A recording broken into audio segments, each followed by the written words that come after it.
Hello everyone, my name is Tyranno Imperial. I am a T-Rex VTuber. It's good to see you all, and I hope that you're all having a great day today. Thank you for stopping by, and welcome to my first art stream, and just stream in general after a long while, after last week's finals and all, after moving home and all that crazy stuff. And it's good to see you all guys again. And for those of you who were there here last time, as you can probably see now, I finally got Krita working normally for once, so if I switch over to something else, like say Chrome, you aren't gonna get like an infinite amount of just me's looping over and over again, like last time. Now things are actually working, so that's good. And anyways, I see messages in chat, so hold on. I'll host you, but I'm in class right now, that's okay, Pharaoh. Thank you for the host, and I hope that you're doing well in class. I see Double Crest saying bing bong there in chat, and also the PogChamp Komodo Dragon emotes there. My favorite tiny Tyranno is streaming art. Indeed I am, Rhinoco, and it is good to see you here. Oh, hello, Neko-sama, it's been quite a while, it's good to see you. Hello, Arianyan, hello. I'll be lurking, but you have my view. Well, I appreciate the lurk, and I hope, that I show, if you're watching us in spirit, that you enjoy it. And I hope you're all having a good time. I am indeed.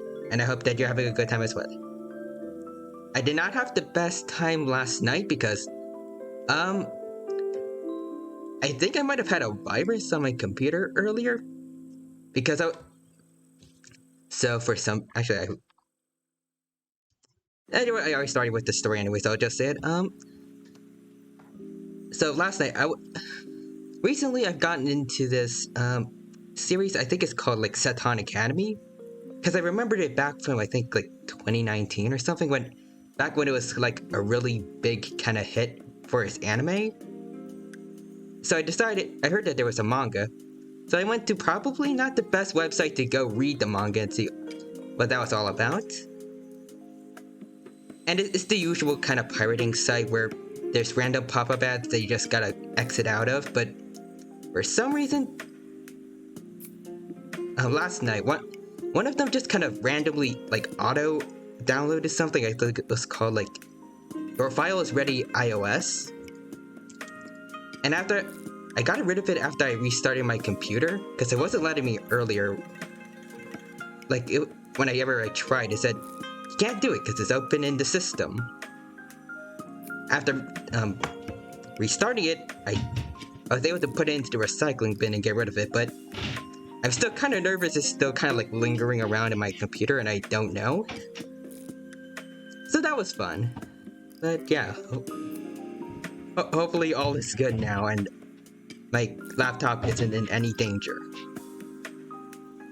So between this, my old laptop, and I think like the 2 phones that I've damaged in the past year, Dino may or may not be cursed to destroy any piece of technology I touch. That's the theory I'm starting to come up with nowadays. But yeah, hopefully all is okay now, and I am in no danger. Hopefully. Also, I see that Bunny Zia is lurking. I appreciate the lurk, and I hope that you're doing well. And thank you for the support, friend. Good luck with the stream. I love how you draw dinos. Well, thank you. The dino installs Nuggy.exe virus. The dino's he's always had that in his mind from the very beginning. Dinos and modern technology will hopefully mix someday, and then I become a mecha dino. Like a cyborg. That'd actually be pretty cool. It made a link. Maybe I should click this weird link and see what happens. Nah, I won't. Also, thank you just now for the follow, Maki Dansuke. I definitely messed up that pronunciation, but I appreciate the support. And thank you for the follow earlier, if I didn't say that already. I am terrible for my memory. Cyborg T-Rex, yeah, that would be awesome. If I ever do get, like, a rigged actual VTuber model, I would love to have that as, like, an alternate costume. Just me with, like, cyborg enhancements. Or at least, like, props that look like it. I don't know if I want to canonically be losing any limbs and replacing them with robotics. Nah, it says unknown link. Okay, that's good. But anyways, we should probably get started with the art here. So, as you can probably see, this is where we left off last time, drawing a T-Rex to celebrate, not the official release, but the release into early access, I believe, for this game I've been really hyped up for, Prehistoric Kingdom. And I'm sure a lot of other paleo nerds out there, and probably even people who aren't paleo nerds, are looking forward to it. If you don't know what it is, it's basically kind of like Jurassic World Evolution, the Zoo Tycoon games, but with more scientifically accurate dinos. And I personally really like those kind of park builder kind of games. And plus it has scientifically accurate dinos, so it's a match made in heaven for me. And one of my goals is, if I can manage to actually get it, is that I can try and stream it for you guys. Plus, also, I'm considering streaming Ark Survival Evolved at some point in the future, because I spoke with someone about it recently, and they think that with my new laptop, I should be, at least with minimal graphics, I should be able to run it somewhat smoothly. So hopefully that should be good, and I can finally stream it for once, because for those of you who don't know the background behind it, Ark was one of the first games I downloaded, I bought and downloaded on stream after deciding to become a VTuber, because I wanted it to be one of the first things that I ever streamed, but my old laptop definitely could not have handled it. But now that I have this new one that can actually run games pretty well, assuming I don't cause any more further harm to it in the future, like with the virus thing earlier, maybe I'll be able to play Ark on it. Hoping for the best. Also, I missed a bunch of messages after going on this tangent. Hiya, how's my fellow dino doing? I'm doing good, and it's good to see you here missing now. Hope you're doing well too. Hope you're doing good, Dino. Thank you, Heavy. Wait, I remember. You went by another name too. Abdul, I believe. I think I got that right. Up and thank you for the follow. Yes, okay, I got it right. Also, thank you for the follow earlier, Mayu Kitty. I appreciate the support, and it's good to see you here. Hope you enjoyed the stream. And for missing now, I got a question for you, Tiny Dino. Do you have any plans to play the game Fossil Fighters? I actually have already played Fossil Fighters. Both Fossil Fighters, the original game, and Fossil Fighters Champions, completely going through both main story modes. It's up on the VODs for those streams are up on my YouTube if you do wish to see them. So maybe if enough people want to, I could do like, I guess like a revisit to the game or maybe play it over again. I considered doing the same thing for Dinosaur King for the DS, because I also streamed that a while ago. So granted with these kind of emulator games that I play, the audio usually is kind of all I don't know how to describe it, like scratched up it sounds like. I don't know, but if you see my VODs for those games, then you'll know what I mean. Perhaps there might be a better Fossil Fighter and Fossil Fighter emulators than the ones that I use. But we'll see. Anyways, let's finally get into actually drawing some art. So I guess I'll start with the eyes.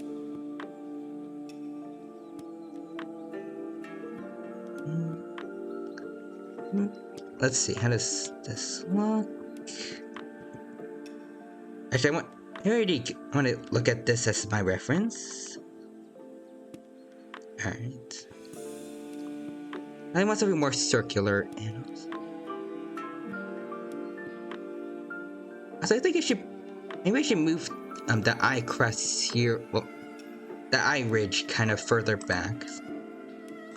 Because it looks like, at least from what I'm seeing here, it looks like it's more most of it's kind of behind the eyes. So I'll do that. There we go. And let's see, I guess I'll put the eye right around here.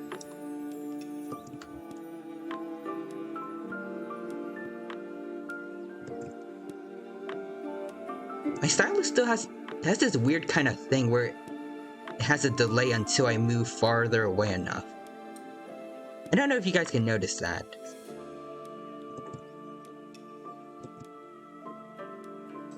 Alright, hold on.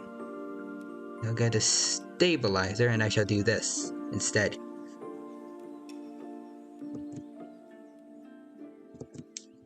Hold on. I'm switching to my mouse instead then, because it works a little better with this. Go. And now we have a nice, somewhat good circle eye, actually, for once. Ah, darn, must have missed it. It's alright. There's, like I said earlier, there's still, the VODs are up on my YouTube. And plus, again, if anyone would want to watch that, then I can always try and revisit the games or maybe play, like have new saves on them.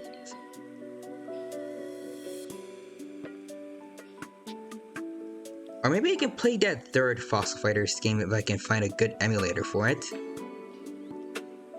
I feel like Fossil Fighters Frontier in particular is like the black sheep of the Fossil Fighters games, but I've seen a few instances where people actually do enjoy those games. Well, that game. Everyone likes the Fossil Fighter games, at least the first two, from what I've seen. But I'm pretty sure I've seen before some people like, I believe Professor Foss Ginkgo on Twitter, who's like an archaeologist VTuber. I think I've seen him defend Fossil Fighters Frontier on Twitter, saying that at least he enjoyed it. Now maybe it'll be worth it giving the game a shot at least. At the very least, I'll be able to form my own opinion on it based on my experiences with the other two games, which I gotta say are quite phenomenal. Phenomenal words, phenomenal, but they were good. And I see Abdul and Kyle Ferno say both of them saying raw in chat. I'm sorry if I messed up your name, Kai Ferreira. If you can't tell already, I am bad with just words in general. Alright, and I also see that Merciless Wolf is following. Thank you for the support. I appreciate it. And welcome to the stream. Hope you're having a good day. Thank you for stopping by, and it is good to see you here. And I see Abdul with the Poggy mode again. Alright, so anyways. Now for the nostrils. So our T-Rex can smell well. Oh, hold on. I don't know why the brush got so big, but there you go. Now it's the right size. This here.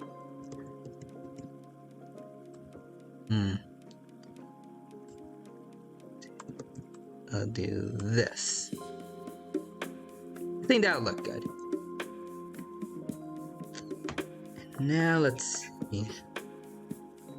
I guess now we can go straight into the big part. When you see a T-Rex head, that teeth. So let's see. I mean, we can sort of see the teeth. I wanted to go and get a new reference, but I think I'll keep using this one actually. Move it up a bit closer to the head so I can see it. Maybe somewhere like around here would be good. Hold on, I see message. Kamino, have you heard of a game called Fossil Fighters? I sure have. Lawful Waffle. Me and VTuber Missing No were just talking about it.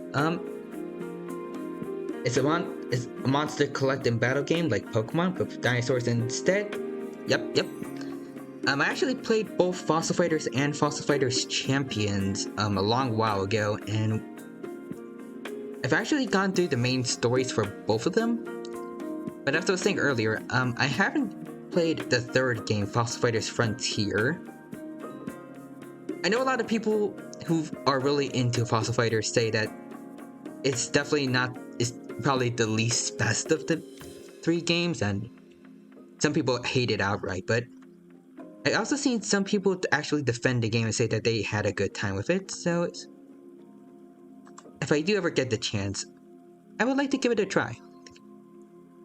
And also, again, if people are interested, then I guess I could revisit the first two games. Maybe play them over again maybe I can limit myself to not use any of the dinosaurs. Well, I guess in those games, they're called Vevasaurs. I can't use any of the Vevasaurs that I had on my main team in the original playthrough. I guess that could be interesting. Same thing for Dinosaur King for the DS, because for that one I had all carnivores. Particularly my MVP of the team was T-Rex, of course. So maybe if I were to play Dinosaur King for the DS again, I could limit myself to only herbivores. I think that could be interesting. Greetings. Hello there, Amatsu and Queenox. Hello. Welcome to the stream. Hope you're doing well, and it's good to see you here. How are you?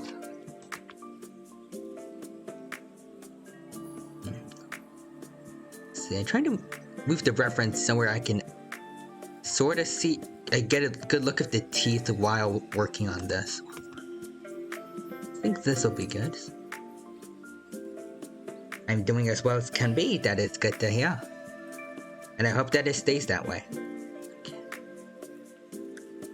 Well, it's the usuals. Small teeth at the front, bigger teeth as it goes on, and then smaller teeth again. There's.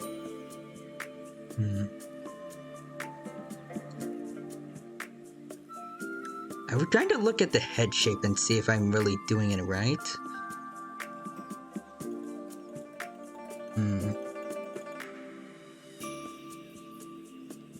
And something about it seems a bit off.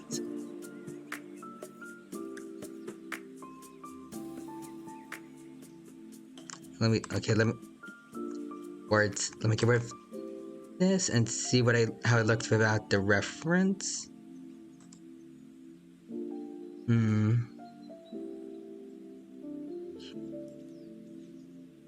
It's not the worst.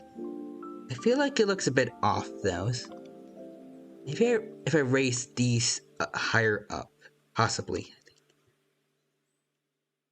Hold on, I see something in chat. That'd be pretty cool, honestly. Though you'd be limited to Goyle in the first area. Hold on, actually. No, actually, if I remember correctly, in the first game, I used Spinax. I used Spinax, Shan, and Goyle on my initial teams. So I don't know if I actually have anyone to use in the first area. Well, except Spinax, because it's the first dinosaur you get in the game. The first Venusaur you get in the game, and you kind of have to use it. Besides that, actually, I think you can get S. Can you get S Raptor in the first area of the first game, or is that like only in the area with the Digidig tribe? I'm not sure. Because the first area is the one where that one guy tries to take all your Venusaurs. Like with the like with the scam that there's a rare Venusaur fossils here. And there's random digs that you have to pay me for with your dino medals. Let's see, in Greenhorn, there's Spinax, Shan, Goyle, and V-Raptor. I don't know why I forgot about V-Raptor, but if we're going by the logic that I don't use any Venusaurs that were in my original main team, I mean,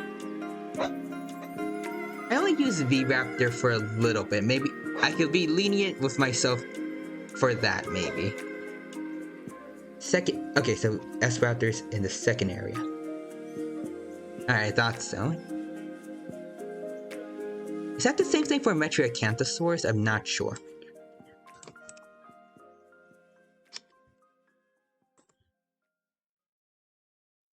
I need to really look back into these games, because it's way too long since I played them.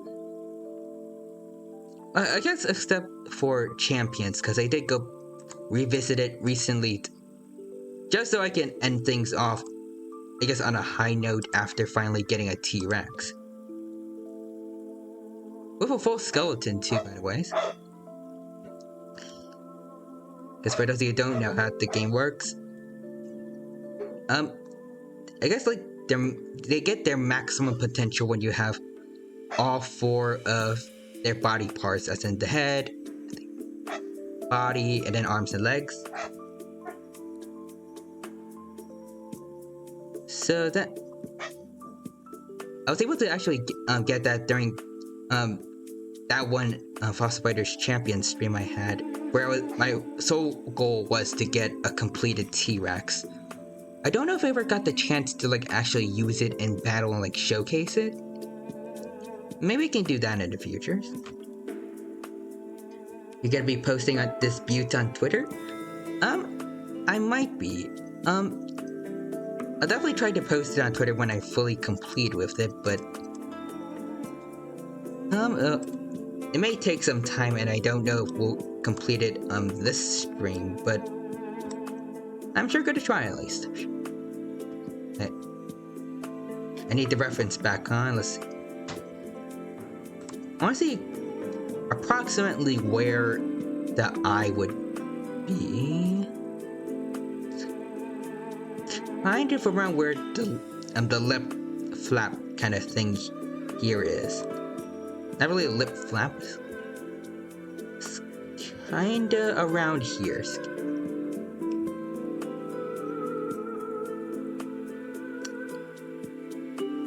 Kind of. I can imagine that any more experienced paleo nerds out there probably not. They probably don't like how the head looks, but I'm still learning in terms of art, so just kinda bear with me on that. I want to make the lip flap kind of here, I guess, less curved and make it look a little more natural. Something like this. Kind of. More similar to what the Prehistoric Kingdom model has. Ayo, hello there, I'm Nano Air. Welcome to the stream, hope you're doing well. It is good to see you here, and I hope you have a good time watching the stream. And Lawful Waffle. In Champions, you stick and use skills at levels 1, 3, 5, and 7. I honestly didn't pay attention to like what levels they would get new skills at. It's just I just kind of like be shocked when they randomly get new skills and be like, oh, that's neat.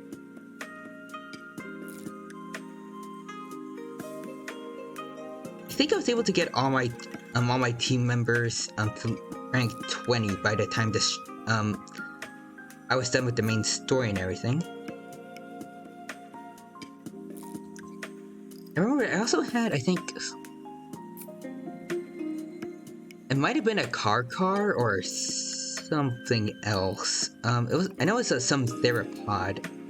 Plus I think a Pacrosaurus that were in my bench, and they were also able to get to rank 20, but I don't think I ever actually used them in battle. Mainly because I was primarily relying on the main three.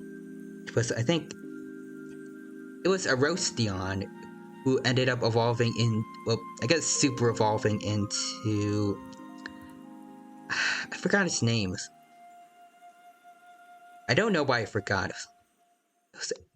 Or I guess in the game it was called Arrows. Then it became, I think, I don't know why I forgot the names. I'm sure it'll come back to me, but then the other two were, I think, Tricera and then Goyle. Tefla, yeah, that was Tefla. I remember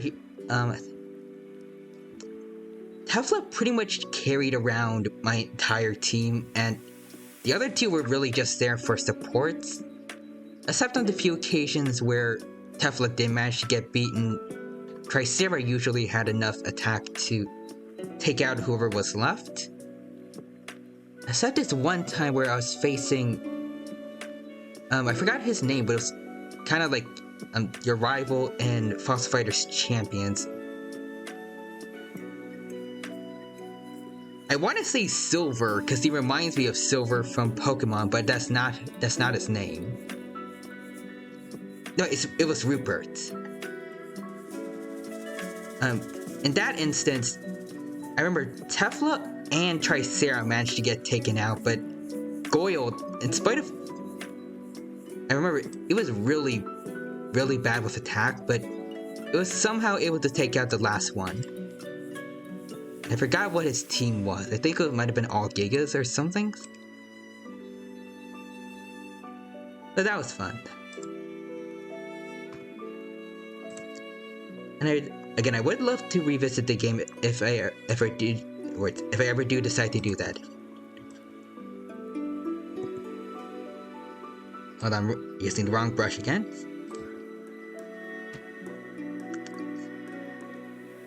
I feel like the head might be, at least on the upper, like, jaw areas, it's too big, maybe.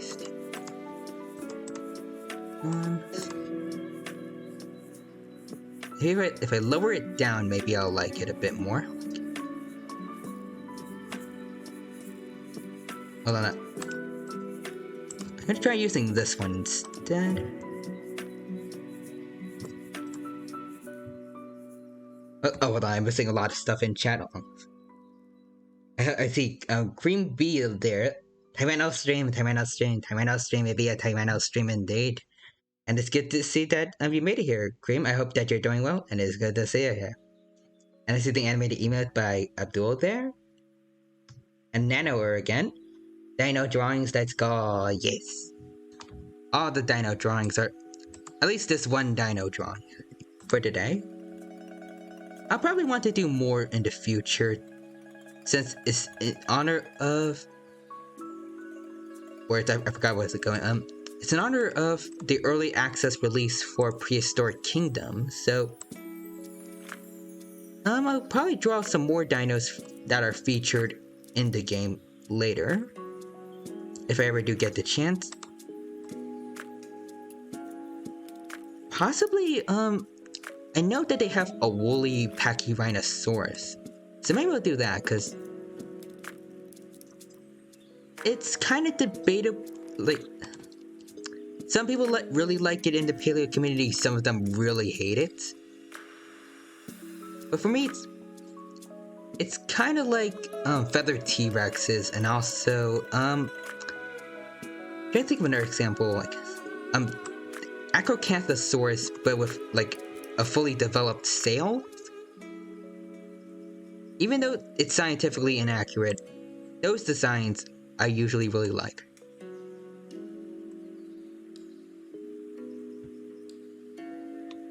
So maybe I'll do that. I remember the ones, the woolly Pachyrhinosauruses from, I forgot, Dinosauria, made by Dead Sound on Twitter, not on YouTube. That one, those designs in particular look really good. And plus, unlike some dinosaur documentaries, they actually had nasal bosses instead of horns, which some people kind of force onto Pachyrhinosaurus, even though it didn't have a horn on its nose. I mean, I can see why. It does usually look really cool on ceratopsians, but I don't know, I feel like I prefer it when it doesn't have the nasal boss. Well, when it has the nasal boss instead of the horn, because it makes it stand out from the rest of its relatives. I guess except in this one instance, I think there was this one dinosaur documentary, I think it was called Amazing Dino World, where they gave Pachyrhinosaurus this enormous horn that was, it looked like what Elasmotherium used to have in paleo art, before they found out that its horn probably would have been a lot smaller.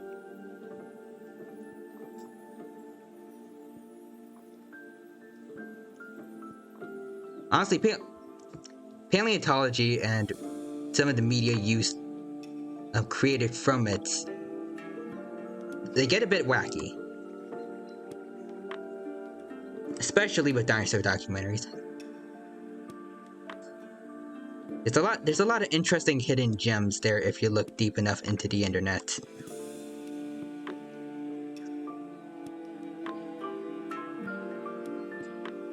Maybe one day I can do like a watch party and like deep dive into some of the wackier dinosaur documentaries that I've seen in the past. Or maybe some that I've just heard of and then we can watch it for the first time together. That could be interesting, dude. Hold on, I'm missing messages in chat again. I think it was a team with Mappos, which are water Venusaurs. that sounds about right, but I'm pretty sure air beats water, so I mean, I don't remember Tefla having too much trouble with actually managing to take out like the big one really quickly and then somehow losing, but I feel like since it's an air and they're all water, I'm pretty sure Tefla should have had the type advantage on them, right? I don't remember them being Earth dinos either, though. Not sure. I'm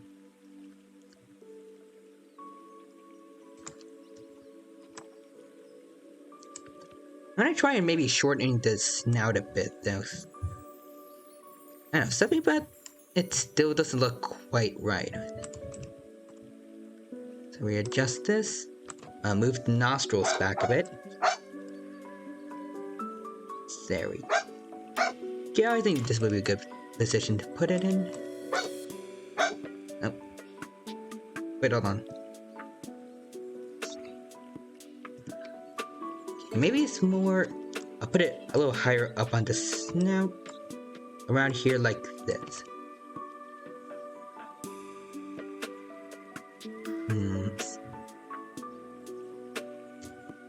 It looks a little bit better, maybe, but... something's still missing, I feel like.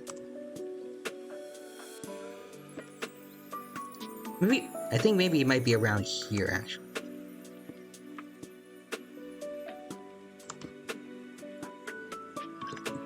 If I move where the lower jaw is a little further back.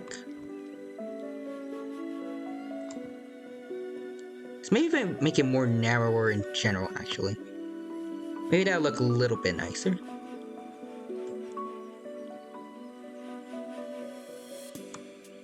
Alright, so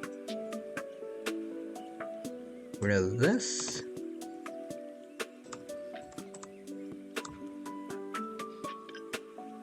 I never add the right layers. I'm worried if I messed a few things up while I'm doing all this.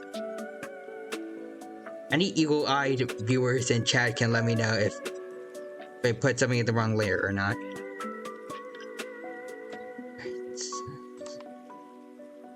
I'll have this here as something that's like, I guess, a trace. To know where I'm going. Alright. That part doesn't look quite right.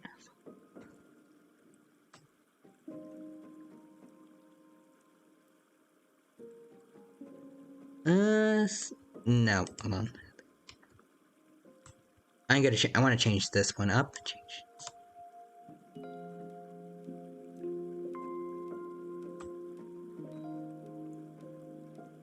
No. Maybe you get a picture of a T-Rex's lower jawbone. I think. I'll see if I don't like the look of this one. Do this, and then get rid of all of this over here.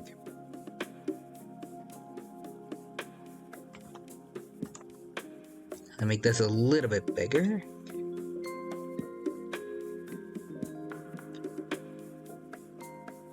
Divide up all of this. Alright. No, I don't like it.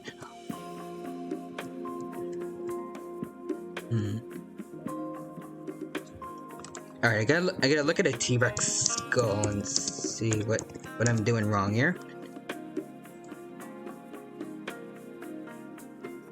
Let me see what...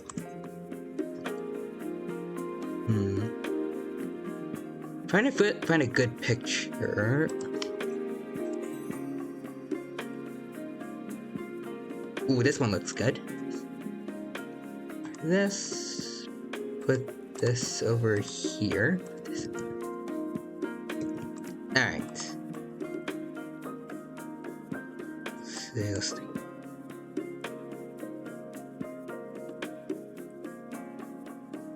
Alright, so we should do something over. Give it should be a bit of a slope around here.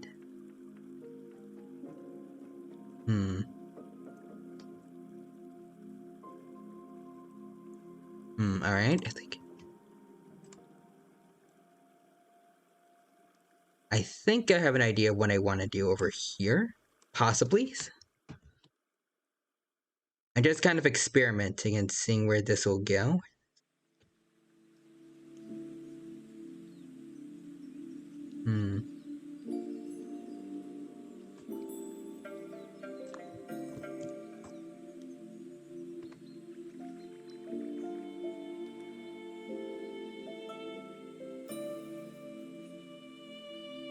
And then right around here, maybe.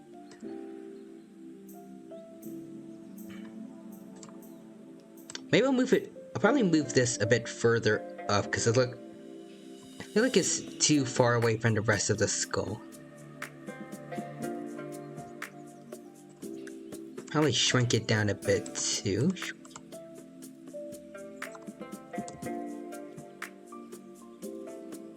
Go.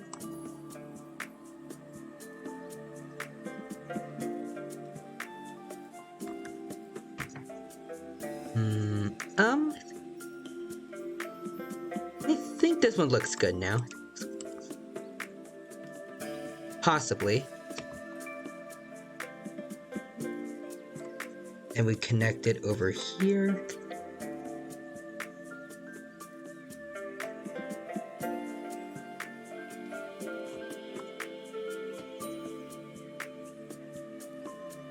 Oh, but I realized I was using the wrong brush.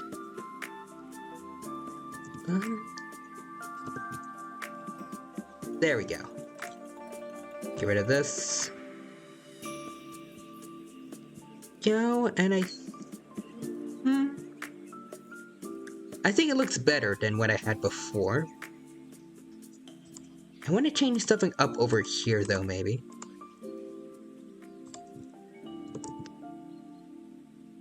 Maybe move it a bit forward. This.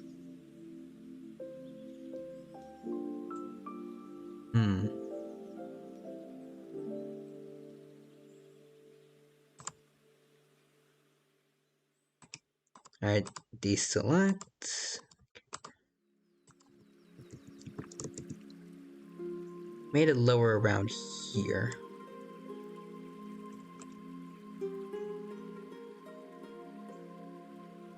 I think it... Maybe?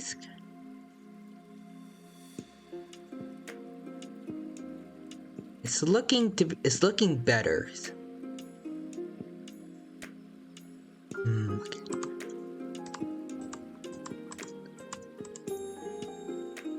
Maybe I raise it up around here again. Also, I just realized the music just now, it reminds me a lot of distinct animal music from Zoo Tycoon 2. I know why. Kinda just does. It reminds me a lot of the music used in that extinct animals. I forgot what it's called.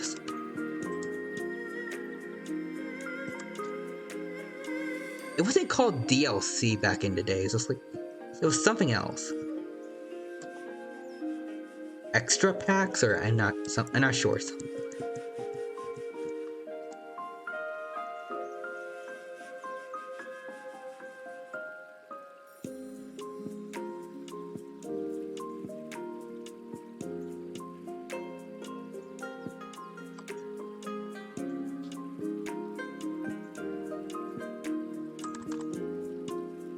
No, I remember it was expansion packs. That's what they were called back then.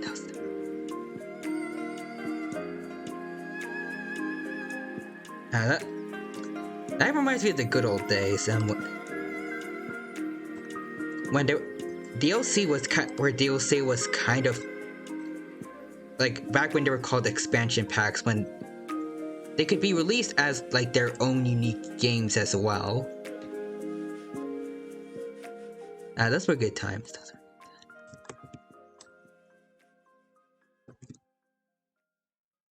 I think nowadays I think specifically because I believe the studios that made the Zoo Tycoon games, I think it was like Blue Fang Studios. I don't think they're really around anymore, so there's a lot. I'm pretty sure there's a lot of free downloads you can get of those games now. Considering my encounter with a virus earlier last night, I would probably not recommend going to just any one of them. Like just any one that you come across. Probably make sure they're safe first.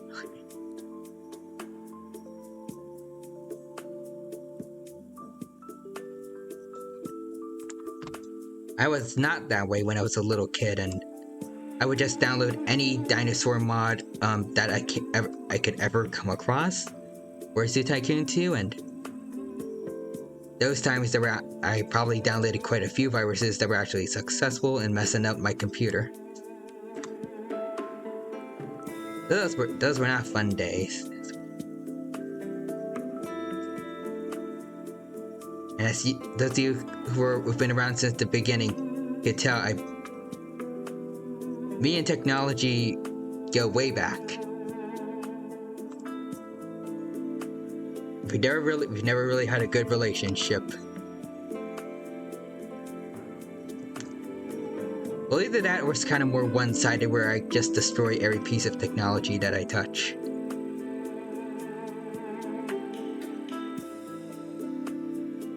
Or maybe I'm overthinking it. I just need to learn to be more careful with the technology I use.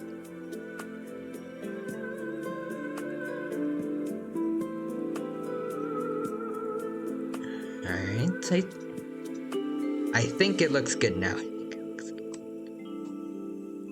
Here, a little curve here, and then a little skin flap there. And I think I like how the head looks now. So now with all that out of the way, let's actually get to drawing the teeth is like I wanted. Actually, hold on first. Before I do anything. Oh. The OBS, okay, I saw that the alarm box went off, but I couldn't see what happened. Hold on. Oh, it says, Ari Fieri, I probably messed up the pronunciation there, but thank you for the follow just now. I appreciate the support, and it's good to see you here. Thank you for stopping by. And yes, we're drawing the teeths of the T-Rex today. Right now, specifically, first I want to kind of like align my T-Rex's head with the skull I'm using to see how well it all kind of lines up.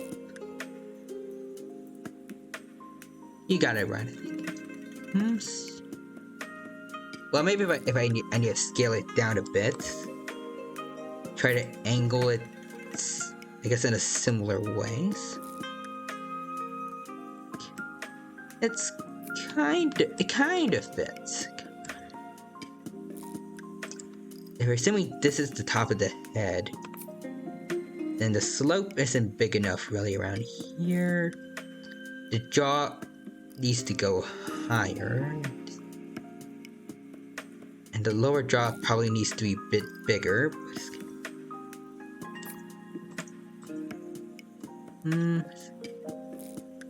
I feel like we always spend a whole lot of time working on the head, though. I'm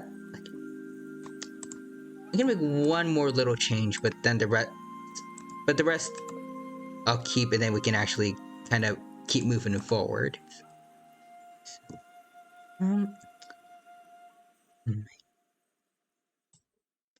Do this to make the jaw a little bit bigger.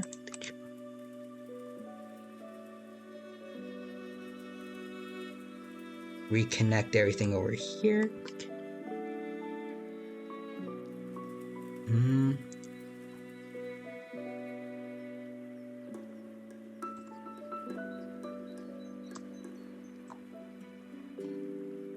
looks kind of off though. Hold on, let me look at the skull again. Here.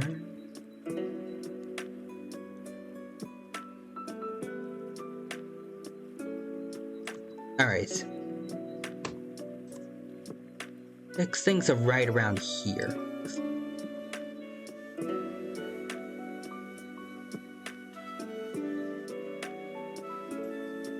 Do that. I may want to have it more leveled to around here.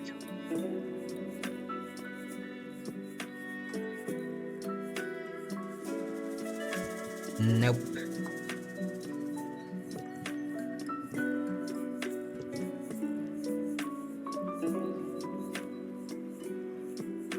Alright, there we go. See, it's... Now over here doesn't look quite natural.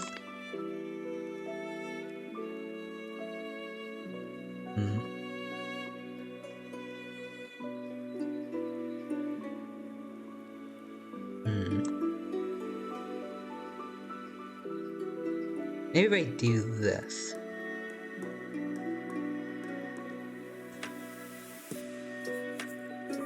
Teeth is, yes. We are sort of working on the teeth slash the lower jaw.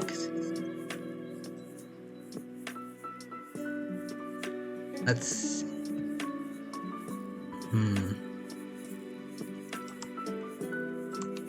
Still doesn't look quite right in my opinion. I don't know what it is I don't like about it.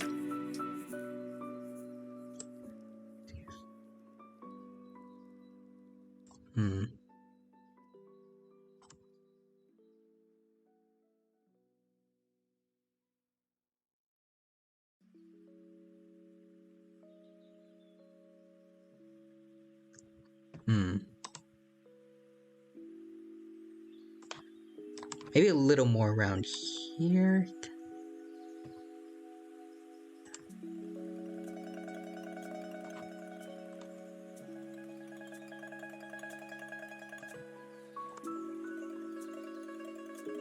Okay, I'm liking where this is going now.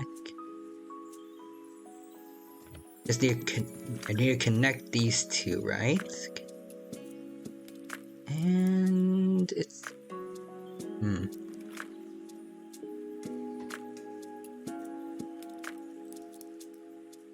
Here looks a little bit awkward, so I'm going to do something about that.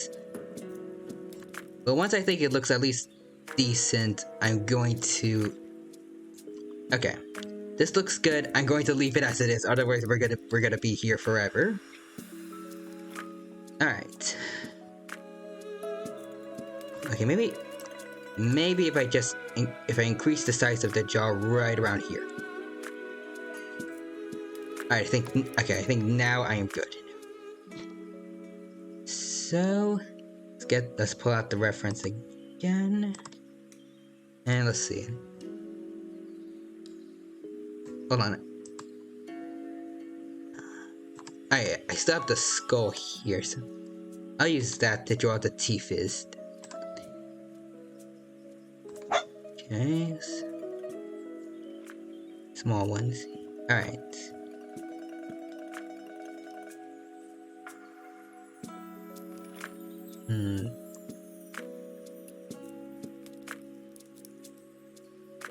I don't know if I just kind of want to wing it based on just how the teeth look, or should I go all the way and actually like count how many teeth there should be on each jaw?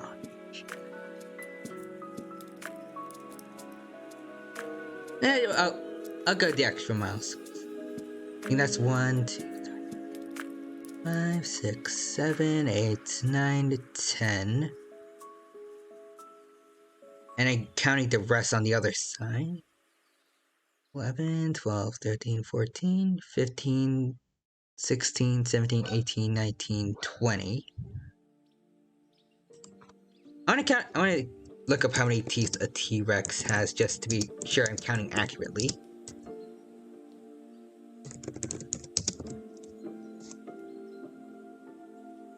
Okay, T-Rex had around... I think it says that T-Rex had 60... Okay. I'm checking to be sure. I think just about every site I'm looking at right now says that they have 60 teeth. So I guess that would be 30 on each jaw. And then I got... If I want them to be symmetrical, then I just need to draw 15, but these are clearly not symmetrical, so there should be some teeth that are going to be poking out from the other side.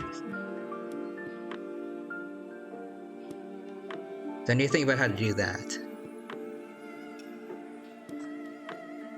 Hold on.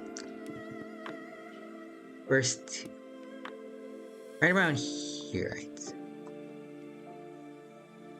Do that. You try to go for the kind of banana look that T-Rex teeth have.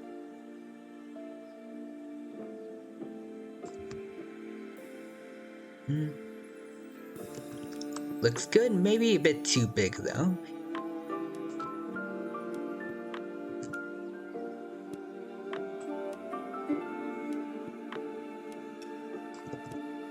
Add a little more.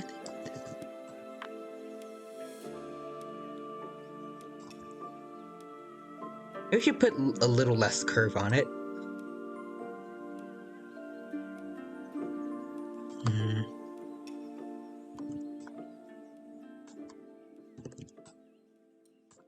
Maybe something like what I had just now, but a little more sharp.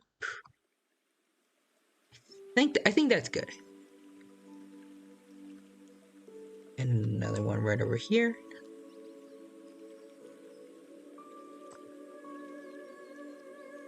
Alright, more banana-shaped teeth around here.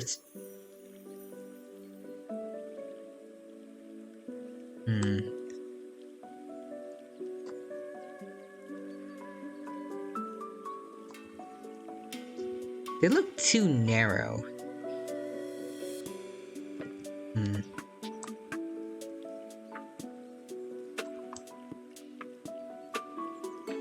There you go, kind of. Let's push them a little higher up and I get rid of the little bits here.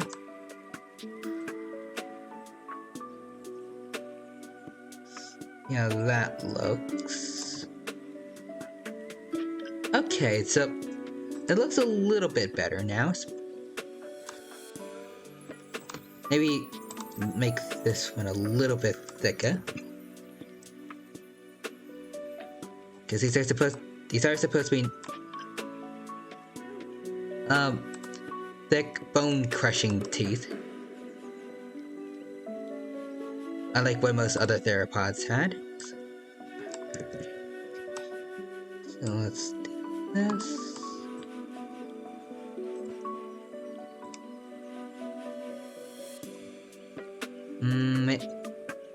This one's looking mostly good. I just need to get rid of this side a bit. We're gonna redraw that. Okay, I think that's not too bad. I think.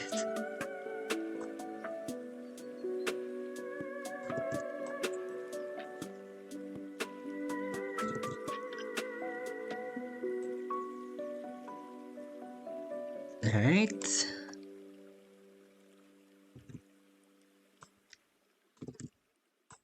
Still trying to give them the kind of banana look to their teeth, but also trying to make them look sharp like what we have here, but it's not quite looking right.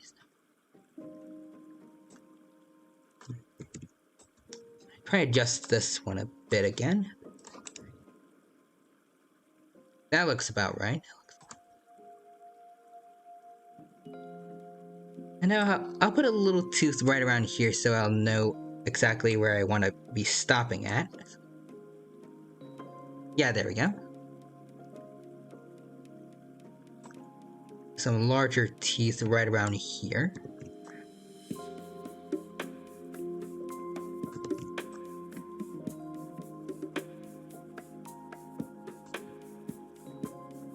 This one might be a bit too large, actually.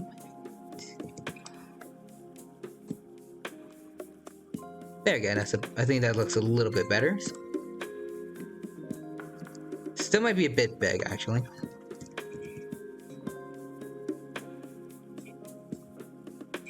I also want to give it kind of like a fang kind of look, like make it look a bit like Fang from God, what it's called? Fang the T-Rex from Primeval, not that Primal. I don't know why I mixed up Primal and Primeval.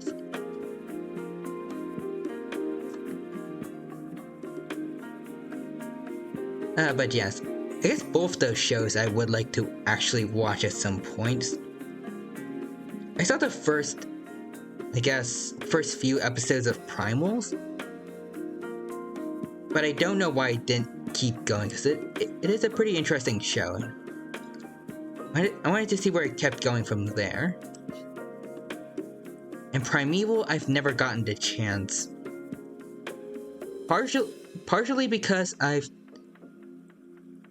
never grew up watching cable, so I don't think I ever could have watched it while it was on the air. But even now that I have the internet, I don't know why, I've just never decided to actually start watching it yet. And maybe I should in the future. Maybe even do like a bit of a watch along with it. Because I'm pretty sure it does have, I guess one of my favorite, actors from dinosaur media, being Nigel Marven. At some point. I don't know if like he's a common character or not, but I know at some point he's in an episode where there's a Giganotosaurus. I want to see what he's doing and what's going on in that episode, at least.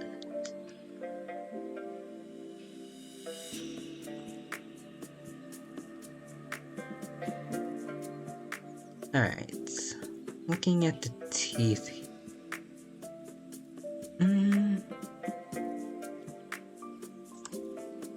Something doesn't look right about them.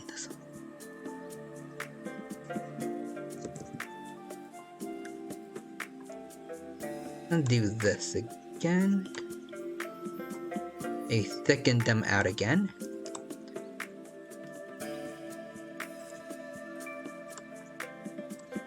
And do a bit of erasing along the top. Nope, not that far.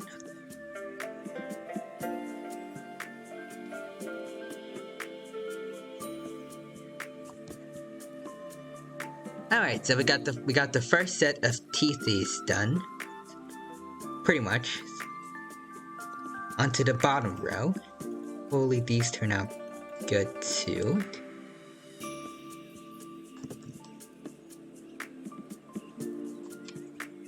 There we go. Actually, I think that the bottom teeth are actually starting out a lot better than what I had for the first ones.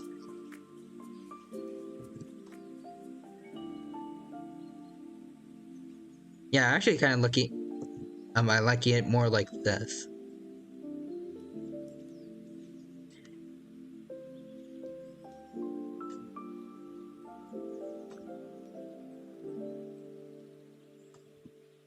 Alright, hold on.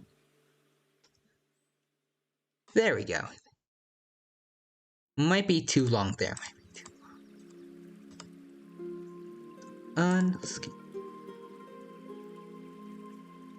There we go. And then one more over here. I realized they didn't count the teeth. Hold on. 2, 3, 4, 5, 6, 7, 8, 10, 11, 12, 13, 14.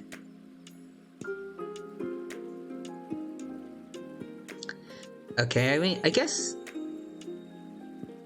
No, wait, I was correct. I was thinking that there's supposed to be only 15 on each row, but remember, the full number is 60, so there would be 30 on each row. So I did right here, except... Maybe I can add another tooth. somewhere like around here.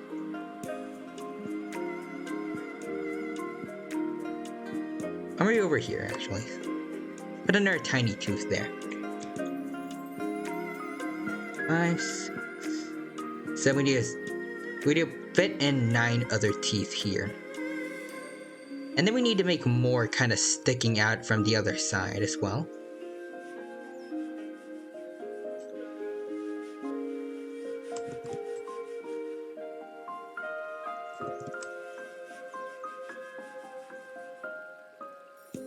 There we go. Make this one a bit thicker. There we go. It's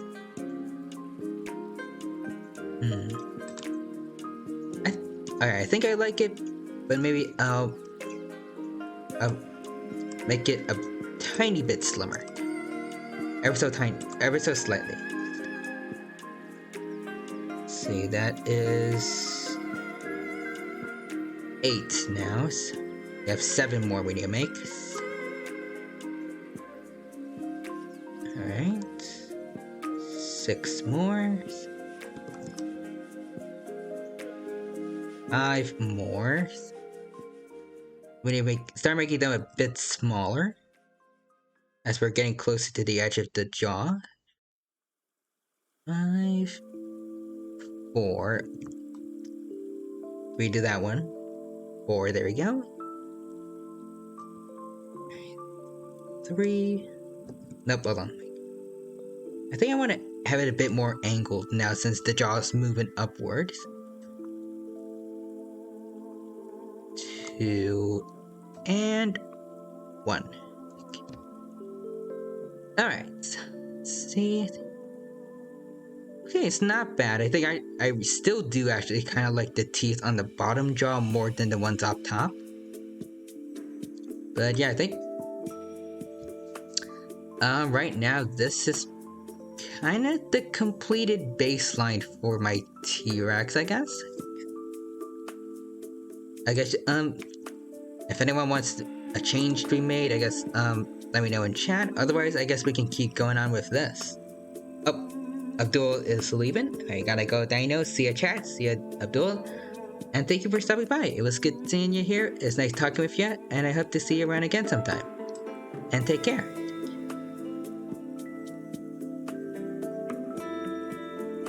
I see the purple heart emoji there in chat. And let's see. I kind of want to keep everything as it is. Okay. I think I'll be fine erasing it actually, and then having everything be combined now. I think I'll be alright with that.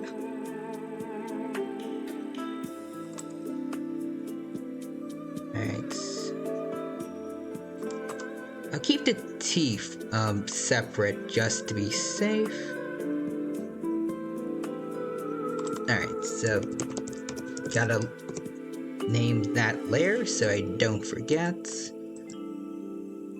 Everything else though can be combined here. There we go. Alright.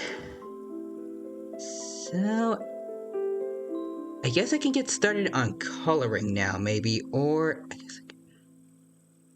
maybe I want to draw some feathering on top of it first. Because we're going for specifically this T-Rex skin from Prehistoric Kingdom.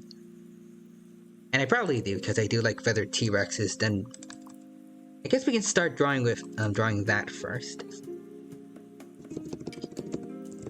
So for that, I'm going to need a bigger reference of that T-Rex specifically. Alright, let me see. There's a lot that shows like a good picture of the feathering itself. Ooh. Okay, this one looks pretty good. Alright, so this picture was taken by Ghidorah Raptor 2000 on DeviantArt, so check them out, and here we go.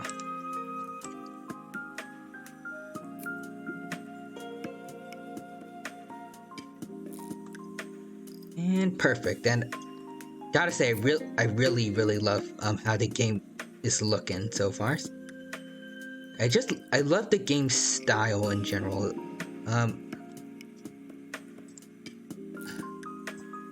Like I'm bad at wording it, but it looks really nice. That's all. That's the best I can describe it as right now, because the dino is bad with words. But yes. All right. Let's see.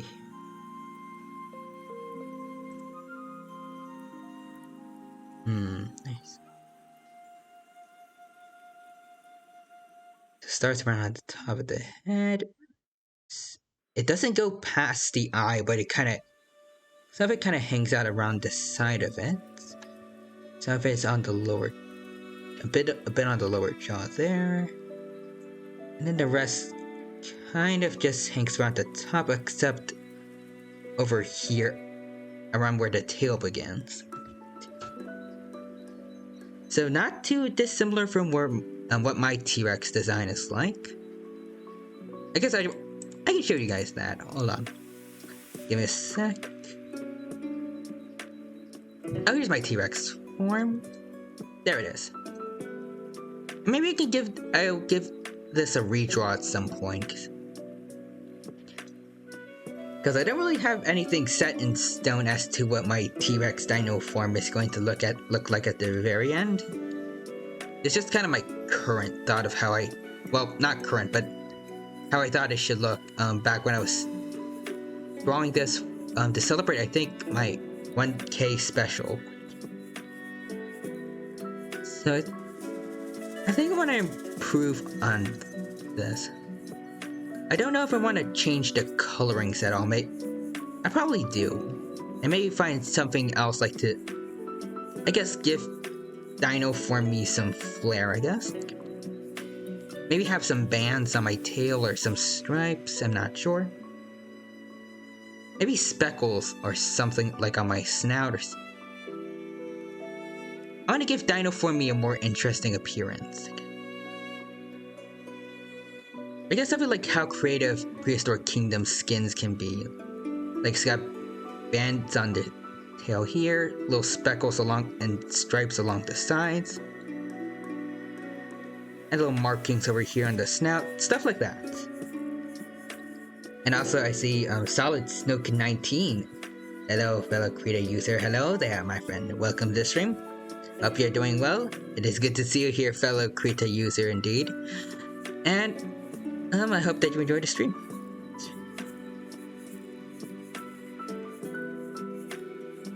Right now, I am trying to draw dinos in celebration of Prehistoric Kingdom's fairly recent release into early access, I believe.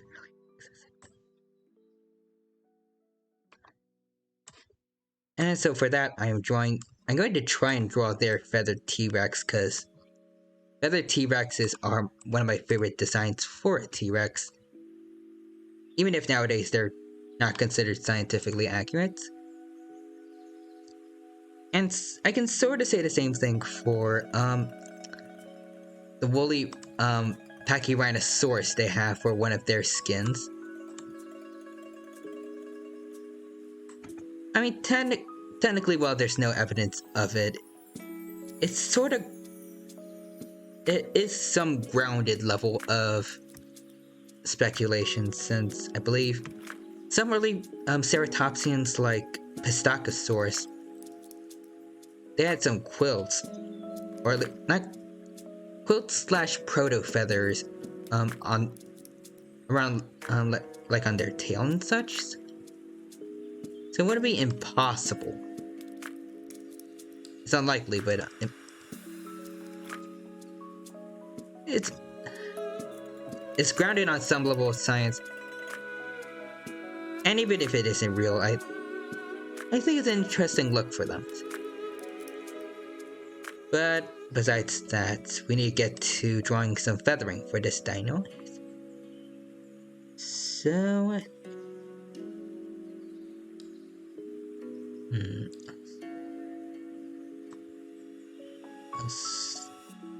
Hmm. Let's start around here.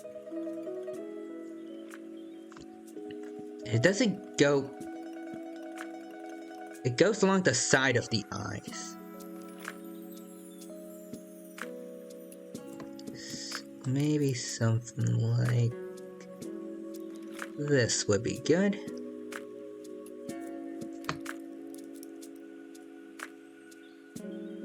Just a warning, it's going to look a lot like just basic, like, kind of fur look, because I am not good at drawing feathers, but I am trying my best.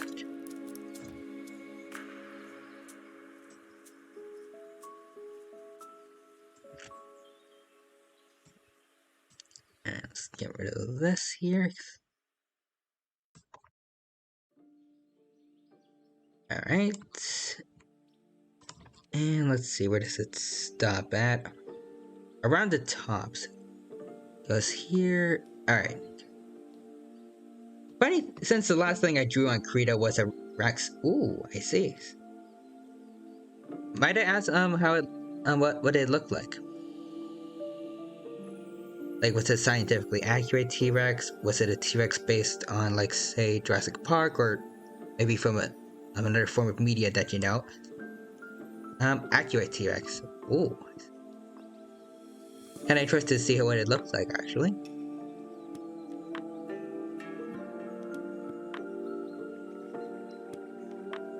And as for, I guess, references, did you look at, like, what's that? Like, the Saurian, the new Saurian model for T-Rex, or, like, Sue's, like, Prehistoric Kingdom, or maybe this statue of Sue that's in this one museum whose name I forgot. I like the scaly, accurate ones with the rocky eyebrows. Me too. As you probably see, I'm probably not the best at drawing, like the eyebrow ridges that they had. Like what they have here, but I'm working on it, I guess. Hold on, actually. Did I have it look better on this? I feel like kind of did have a better look of it, over here. This old drawing I had. Would it be too late to kind of have something, like, readjust the skull so I have something like this on it?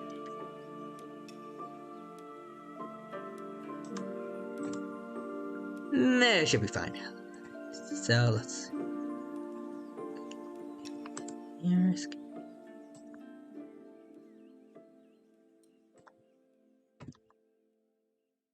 And I like the scaly accurate with the rocky eyebrows. I like how it looks with these new kind of eyebrows too. Before I would just kind of draw them with something like, yeah, I would have them drawn something like this when I was younger. Kind of give them a more typical kind of eyebrow ridge of most theropods / borderline, make it look like an Allosaurus. But ever since I started seeing this look kind of pop up in paleo art, I just kind of fell in love with how it looks.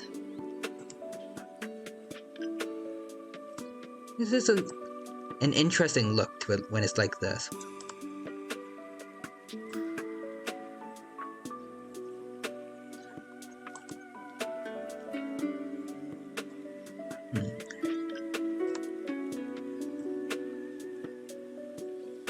But I guess while we're on the topic of T-Rexes, what are your thoughts on feathery T-Rexes, if I may ask?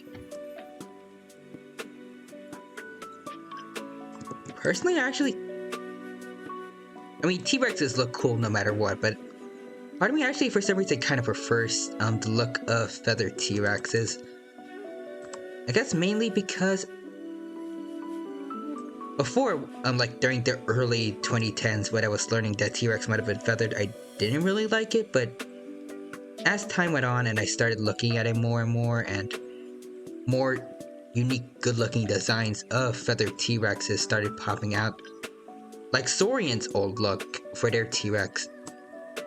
I actually started to really like them eventually more so than the scaly T-Rexes did, and again, T-Rexes look cool no matter what, but I still have more of a soft spot for feathery ones than than scaly T-Rexes nowadays. I'm actually I'm normally pretty satisfied with how it looks nowadays, with mainly scaly, but like light feathering slash kind of not down, but like filaments along their backs and top of the heads. At least for the adults. They're cool, but I like the scaly ones more. But I love baby feathered T-Rexes, true. Especially the feathery baby T-Rexes from the that one teaser for the new documentary Prehistoric Planet. I love the look of those little guys. Not just the looks actually, but like just in general, especially the personality behind the one that was trying to hunt baby sea turtles. I love that.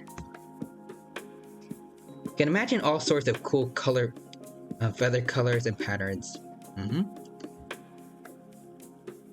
I guess that's a good part of why I like feathered T-Rexes and dinos in general. You just have a new thing that you can have on top of, I guess, the normal coloring that you can think of for some dinos, and then something else on. I'm bad at wording it, but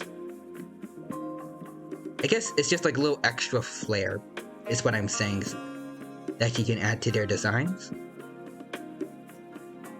Especially since if many of them use their feathers like male birds do nowadays, like to attract females. So they would most likely, some would most likely have like really bright feathering, but I guess for most carnivores like a T-Rex, too bright of feathering would be dangerous when it comes to trying to be able to sneak up on prey, but I don't know where I'm going with this, but there's lots of extra cool designs that you can come up with when adding feathers to dinos. I'm fine with bright T-Rex as long as it's not the Dinosaur Island version. Yeah, I think anyone who has a problem with feathered T-Rexes will probably start by pointing at that one, because that was not pretty. I get the idea they were going for, like, giving it kind of like a cassowary kind of look, which they also did for the raptors in that movie. I don't remember what species they based the Dromaeosaurus on, but I remember this one guy, Rick Raptor, he did a review on all the Dinosaur Island movies, and he said that if they were given something like an eagle-like appearance, I think that would look a lot cooler. And I agree with him on that. Maybe something like an eagle for the T-Rexes, but for the raptors, I think, since everyone usually portrays them as really fast creatures, I think it'd be cool to give them like a peregrine falcon kind of look, since that's the fastest bird that is still living nowadays. Probably ever, but I'm not sure. At the very least, they're the fastest when it comes to like diving. I don't know who's the fastest like in just like average flight. As like, if anyone is casually flying like horizontally, who's the fastest there, I'm not sure, but if you count everything including diving speed, Peregrine Falcon is the fastest. Plus I think they just kind of look cool in general. So it'd be nice to have a Dromaeosaurus with their colorings on them. Also, I need to go, I need to bring out the Pepsi can that I have right next to me, because my throat feels sore, and I'm thirsty on that.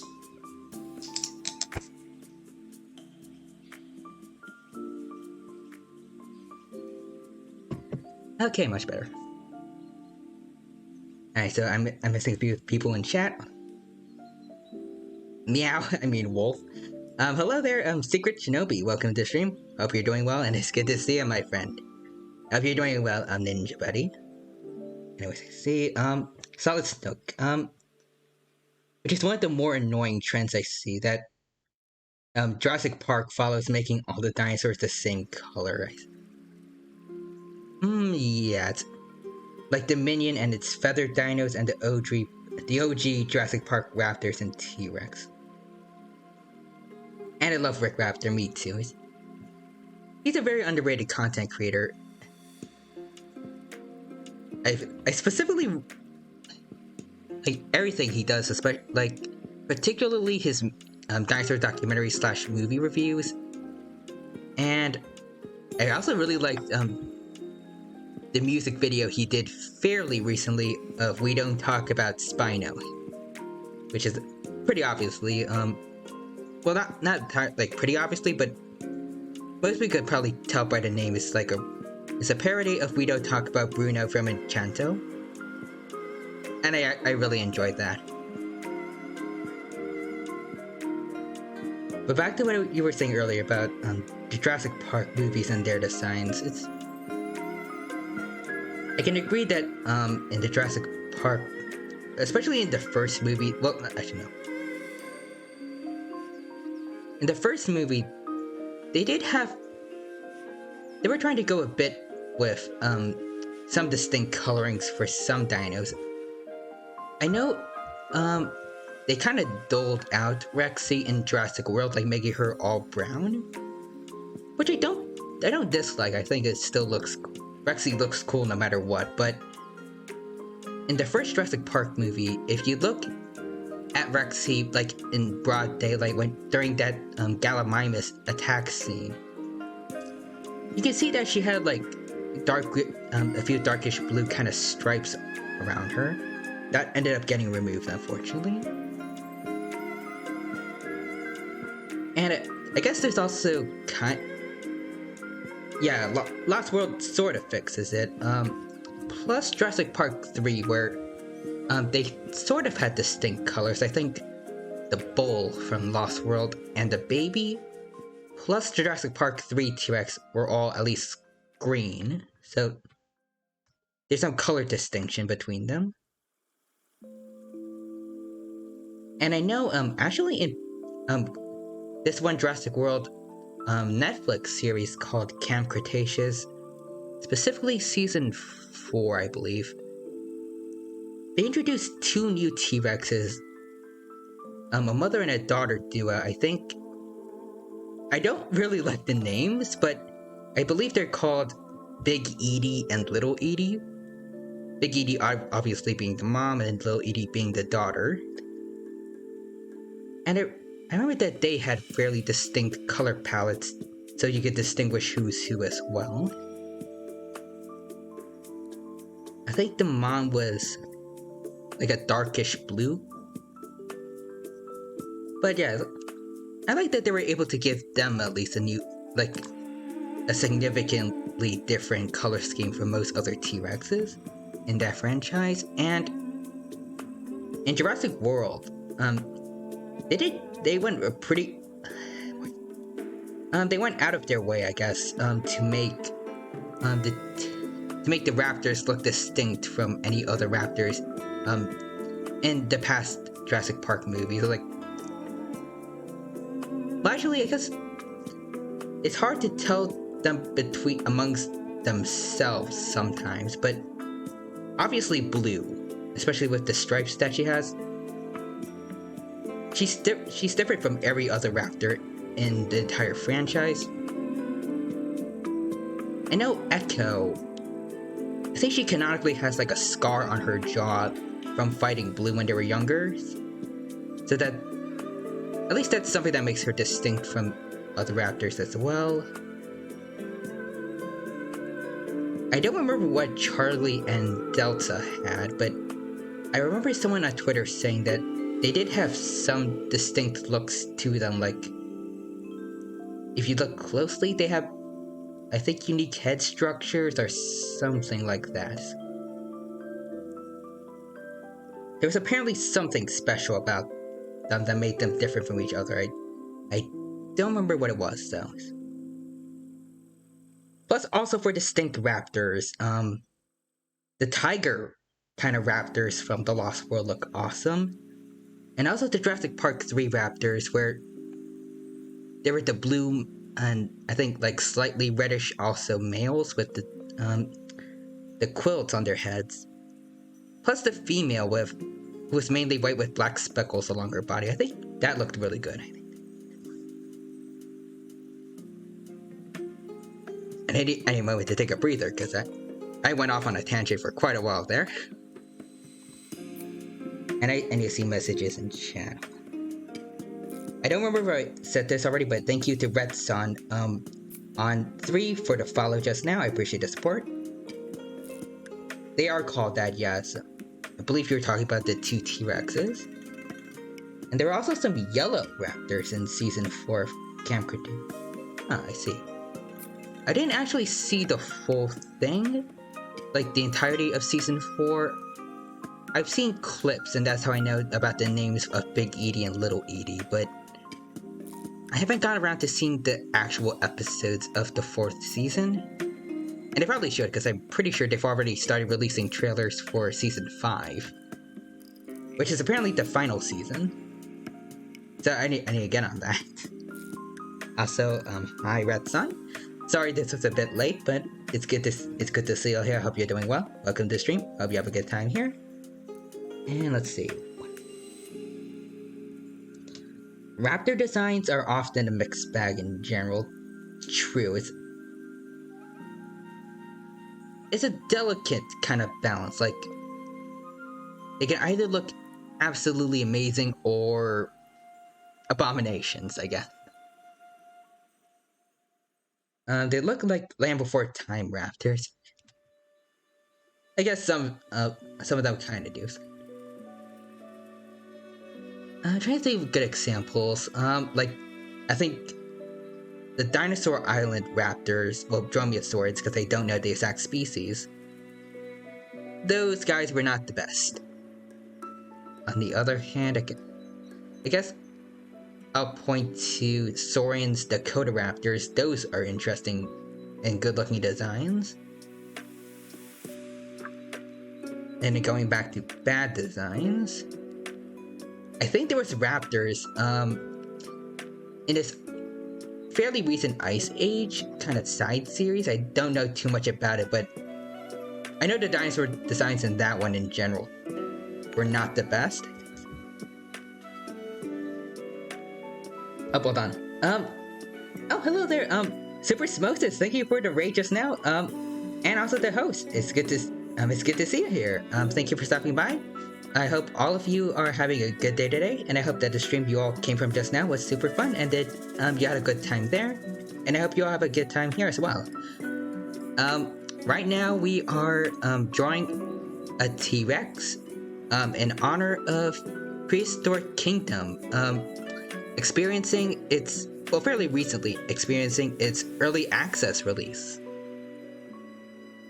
So yeah, and also I also spending quite a bit of time talking with some other paleo nerds about just dinosaur designs in general. So if you are interested in either of those things, definitely go stick around, and hope you have a good time here.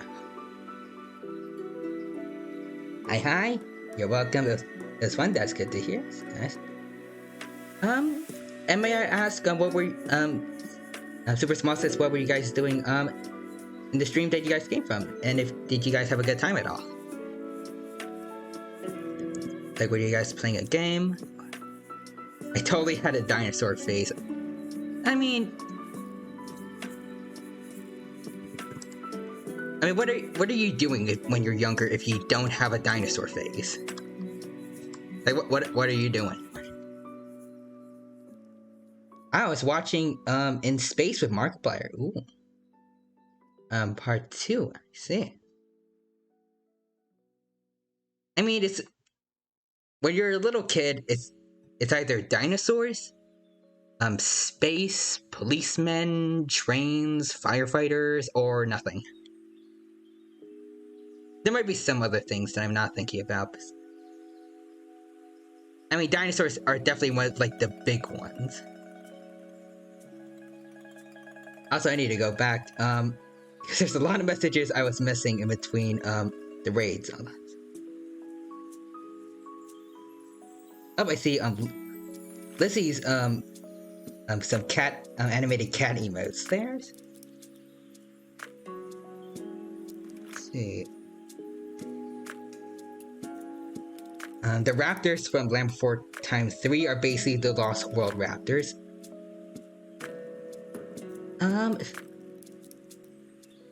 I think I remember seeing the raptors from that movie. I never remember the names of each. Well, not the numbers, I guess, of each of the Land Before Time sequels. But I think I've seen some raptors from the franchise that look like the Lost World ones. And also the Buck Wild, yeah, those designs were, they were not the best. I remember this, the one I've seen the most that I feel like was supposed to represent, like, I guess the biggest bad of the movie / series. I don't remember what Buck Wild is. But whatever it was like the most bizarre looking ceratopsian I've ever seen. I think it might have been, I don't remember exactly, but I think it was like a botched Pachyrhinosaurus, maybe? A Protoceratops. That's probably my best idea of what it was, because I don't remember seeing any horns on it. And it was supposedly like a Pachycephalosaur. I just feel sorry for whoever had to design that. And I feel bad if they had a scientific consultant. They tried to help them do the best they can in making the design. Those were not good. And also I saw Red Sun also saying hi Raiders. And the Primeval Deinonychus are pretty cool. They are. I believe that's also the dromaeosaur that Rex Raptor uses for his profile pictures, usually. I see Phantosaurus too. The designs of Buck Wild weren't that good, which is the same since the ones in Ice Age 3 were not that bad. That is true. I really loved the design of the T-Rexes. Like, it was stylized, so you could tell, like, I am bad at wording, but they're stylized to a point you can still tell they're a T-Rex, but it's also impossible to mistaken them for a T-Rex from any other movies. It's like a Jurassic Park T-Rex kind of level of iconicness of its design. Like, you can't really, if you have, like, I don't know how to describe this, like, you can't really mistaken it if you put it, like, in any other movie, I guess. Like, people are, at least if they've seen Ice Age 3, they're going to know something's up, I guess. And let's see what else. Blizzy also said that there's an episode of Doctor Who with dinosaurs on a spaceship. I don't watch Doctor Who, but I would love to see that episode specifically. Because that sounds awesome. Dinosaurs sound the coolest though. I mean, policemen and trains can be cool and all, but I mean, let's be honest, dinosaurs are the coolest of all the things that younger kids are usually obsessed with. I never got out of my dinosaur phase. Me neither, Phantosaurus. Me neither. It's not a dinosaur phase anymore. It's just a regular dinosaur obsession here. Also, it's Goku Day apparently. Thank you for letting me know, Lizzie, and maybe I can give the T-Rex is Goku-like design for a bit. Probably not, but it'd be fun to do that maybe.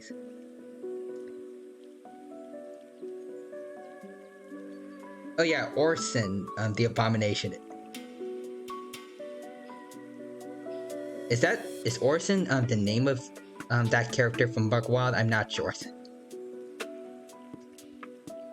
But also the ones in Ice Age 3, the Guanlongs those were kind of debatable. They at least bothered to give them like the head crafts at least. I think that was good. They gave it too much rap. They made them act and look too much like stereotypical like dromaeosaurs. Which is what made me think that they were dromaeosaurs when I was a little kid watching it. So I was surprised to learn that they were supposed to be Guanlong, because those guys are supposed to be well, they're supposed to be closer relatives of T-Rex, being early Tyrannosaurids, specifically Proceratosaurids. So, yeah, I don't know why they portrayed them quite like that, but they still looked interesting. And yeah, Phantosaurus, you're right about that. Rudy, as odd of a baryonyx as he was pretty awesome. He's like, I've seen people describe him as such, and I kind of agree. He's like the Indominus before the Indominus Rex existed. And I don't know if they gave him like the specific like one extra large hand claw that most baryonyxes are portrayed with in paleo art, but I'm pretty sure that his claws were at least some kind of fairly big part of his character, like they're what gave Buck his scar.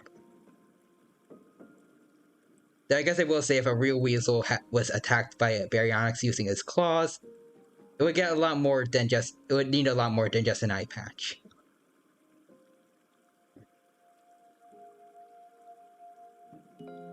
Imagine time travel. That'd be... So hold on. So now that I'm fully caught up with, I believe, all the messages for now.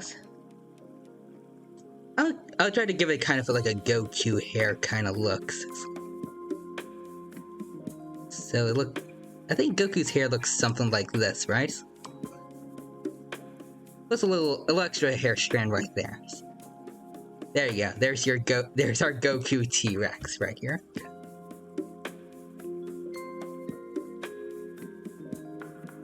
Alright, and then let's get back to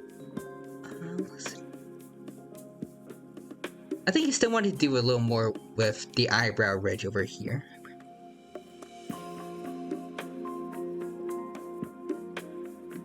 You'd be missing the entire lower half.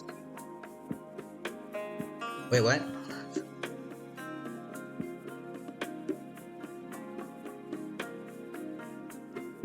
Oh wait, are you talking about like what I was talking about earlier about Buck? Because that would be pretty accurate.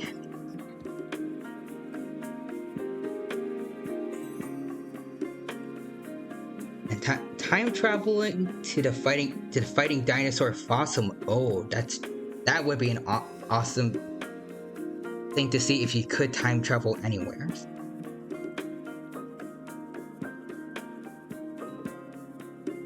Let's see, I think fighting dinosaurs.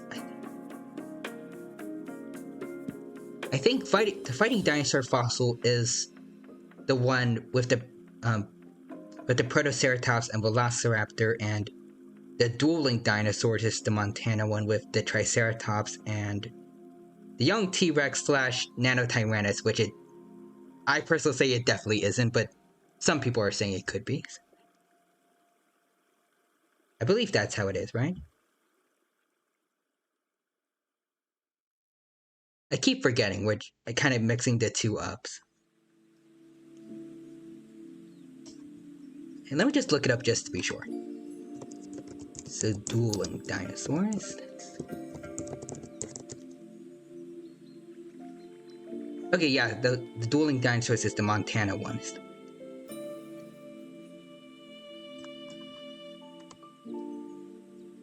Yes, Goku sword. But yeah, no. I'll let him have the Goku hair on while we're working on the eyebrow ridge of this T-Rex here. Why not? The Goku Saurus here now. Alright.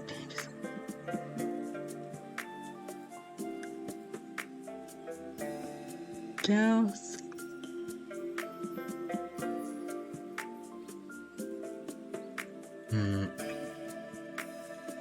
Does this look good, or maybe I want to make it look a little more curved, I think.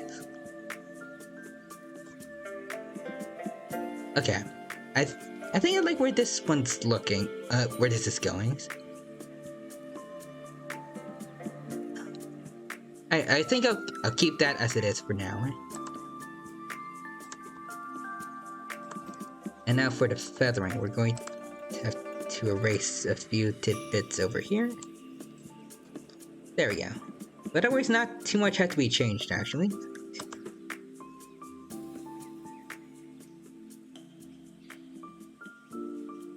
But since I brought up the Montana dueling dinosaurs earlier, well, the paleo nerds out there, what are your thoughts on Nanotyrannus existing? Is that, as some of you could probably tell, I'm kind of on the idea that it's the sub-adult T-Rex, but I am open to debate. Oh, hold on. See, Phantosaurus, I have to go now. It's getting late, and have fun, you guys. Alright, words, let's see. Well, thank you for stopping by. It was fun talking with you about dino specifically. Hope you have a good rest of the day. It'd be nice talking to you again if you ever do decide to see some of my other streams, and take care. Alright. And now I should probably let my voice rest for a little bit.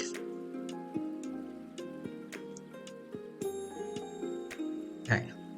But I see one more from him. I don't believe it exists like you. I feel like that's kind of the main that's probably by a wide margin. That's probably the main idea that's going on with most of the paleo community, but I feel like I still see quite a few people say that they think it's real.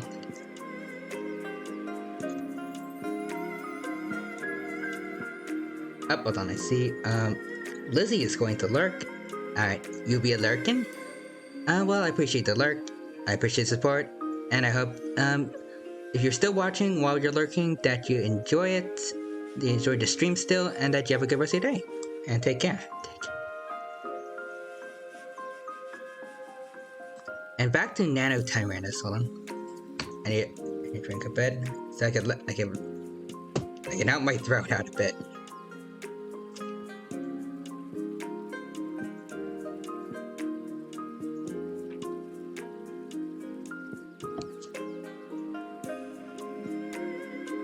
Alright, that's better. But yeah, about Nanotyrannus. I remember seeing this one documentary a while back. I'm not entirely sure what the name was, but that's a very interesting moments in that documentary. Like, I believe, like for T-Rex, it looked like they had basically just it looked like the Primal Carnage T-Rex model, and then next to it for Nanotyrannus was just a smaller version of that. But the hands were pronated. They're actually, I think the T-Rex's arms, the T-Rex model they used, its arms were supinated, which is the correct posture for Tyrannosaurids, but I think Nanotyrannus's were pronated, which is kind of odd. I don't think that should be something that should be a problem that you should see in any dinosaur documentaries, because they're... I guess I'll first start by saying my golden rule. If you're doing a piece of you're doing a piece of media that has dinos in it, if you're doing it solely for entertainment, you don't need to be scientifically accurate, especially if the design looks good. But for a documentary, because it's supposed to be educational, you're supposed to be teaching people about dinos, that shouldn't be a thing. But on top of that, they also had, I think, they didn't, in that one scene I'm specifically thinking about, they didn't call it Nanotyrannus. Like, they had it labeled as, I think, Nanotyrannosaur, which is odd.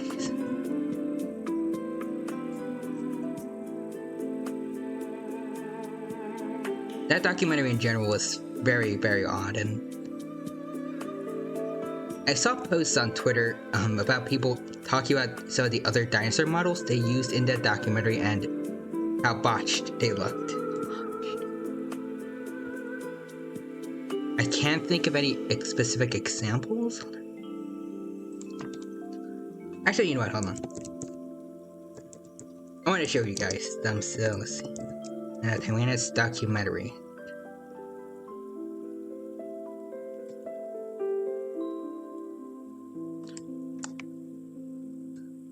I don't see a specific from... Hold on, I found a few things. Let's see. Not dinosaurs decoded. Dino Hunters from 2020, yeah. So again, alright, just want to reiterate, these pictures that I'm going to show you guys are from Dino Hunters. So there is, there's gonna be credit where credit is due. So here is what it looks like. So there's Tyrannosaurus here who, like I said earlier, it looks like they used something similar to the Primal Carnage T-Rex design, and Nanotyrannosaurus is called Nanotyrannosaur for some reason.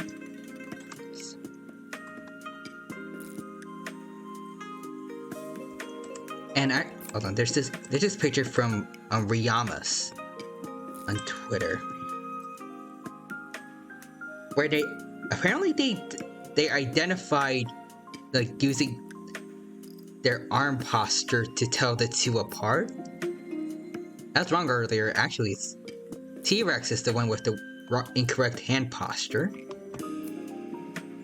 because all theropods in general, not just T-Rexes, they're all supposed to have this general kind of posture, with the hands facing each other instead of towards the ground like this.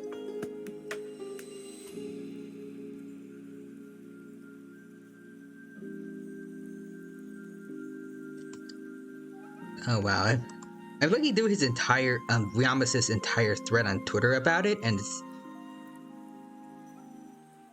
the whole thing, it's, very interesting. Very, very interesting. Part of me actually part of me wants to possibly go make fun of Dino Hunters at some point, like during a watch party with everyone, but at some point where's it? I'm gonna do that at some point maybe, but right now I should probably get back to working on the Dino art, because I kind of been slacking on that.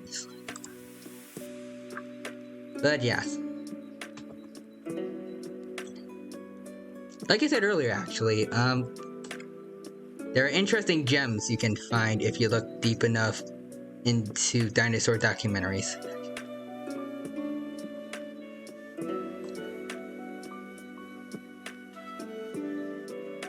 Trying to think of more examples.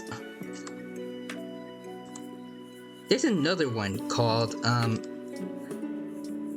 think it's like T-Rex An Evolutionary Journey or something like that, where it talks about the evolution of tyrannosaurids, over time, which it did an odd job of doing that. I would say some of the designs look really good, but overall, the presentation of that documentary was... It's debatable. It's debatable.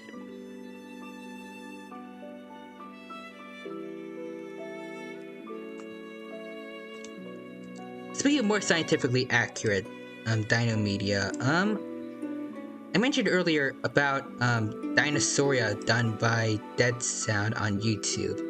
When I was talking about the woolly Pachyrhinosaurus designs that I particularly like. I think he only has one season planned, but might want to make more in the future, but I believe the last one that he's made so far that's going to be shown at some point soon, probably, I'd imagine. It's going to be based around Hell Creek, so we should, based on the trailer at least, for Dinosauria, because I think it's the only one we haven't seen anything of yet. It's going to have to be based on Hell Creek, and there's going to be a T-Rex in it. So I'm interested to see what that's going to be like, because I particularly liked all his other episodes. Like the first episode was about an old buck Styracosaurus defending his herd from a younger challenger, succeeding in doing so by, I don't think I could say it on here on Twitch, but the fight was particularly brutal between the two males, and it pretty much ended with the Daspletosaurus that we're watching going in to take out, feed on the remains of the younger male, while the old buck went up to his hill again to rest. And then the second episode, I think that was the one with the giant Arctic troodontid having to deal with Nanucosauruses attacking her nest. And that's where the woolly Pachyrhinosaurus come in. Let's see that. I particularly like that episode because David, I believe that was his name. He did a good job of mixing what we know about science with a really large amount of speculation. I think it worked really well.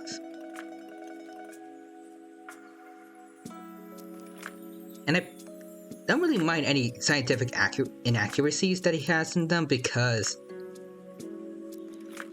his main goal with them are to be short films for entertainment purposes, and he's not making them like a documentary or anything like that.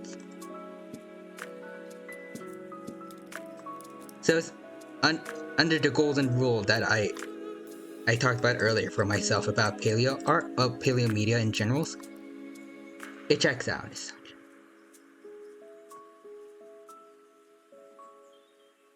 And I've considered doing, if I ever get good enough at art, that I could try and do like animated shorts around my lore.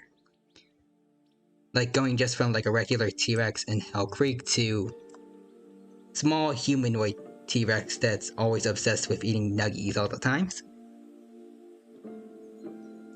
And if I were to do that, I'd probably go down a similar route to Dinosauria, where it's going to be definitely heavy amounts of scientific accuracies, because that's how I want to portray my dinos for the most part. But probably also, if I do end up doing that, I'll probably also add in a few bits of speculation, or just completely fictional stuff, just cause it's interesting. And I want to take scientific creative liberties with them. But again, that's assuming if I do ever decide to do that.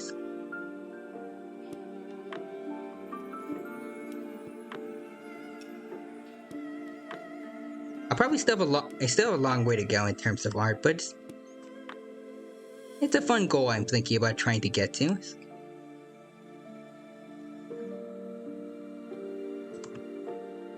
I have recently been working on that one dinosaur animation that I haven't been working on stream for quite a while. I should get back to working on that.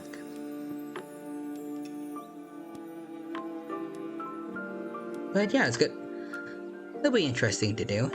If I ever do decide to do like a small mini kind of animated series based on my life in Hell Creek before I became a more humanoid dino. Also, hold on. You turn the reference back on. I'm gonna look at how the feathering is. So it goes down to around the top of the legs.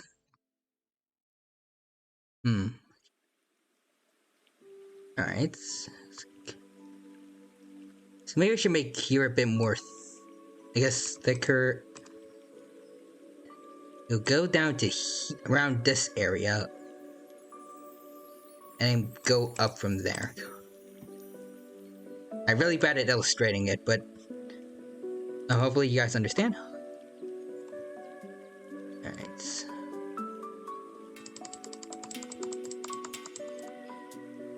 Here we are.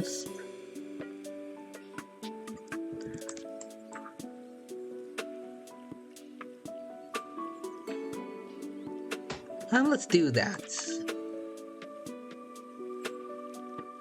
And then connect them over here.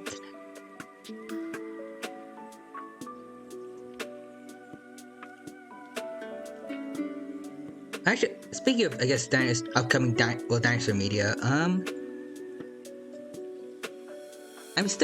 pretty hyped up for Jurassic World Dominion coming out very, very soon, I'd imagine. I don't know how to feel about this weird thing that they had in one of their most recent trailers about a Pyroraptor that for some reason went swimming in ice cold water. Going after Chris Pratt, aka Owen Grady, plus someone new, I think. It's an interesting idea. But I didn't notice, well, actually, I didn't notice initially until someone pointed it out, but apparently the Pyroraptor had webbed feet, so it kind of helps to explain why it was able to swim like that, but still wondering why it had webbed feet and why it was able to swim in ice deep water anyways. I heard some people say it might have like penguin DNA or something in there. Maybe it's possible.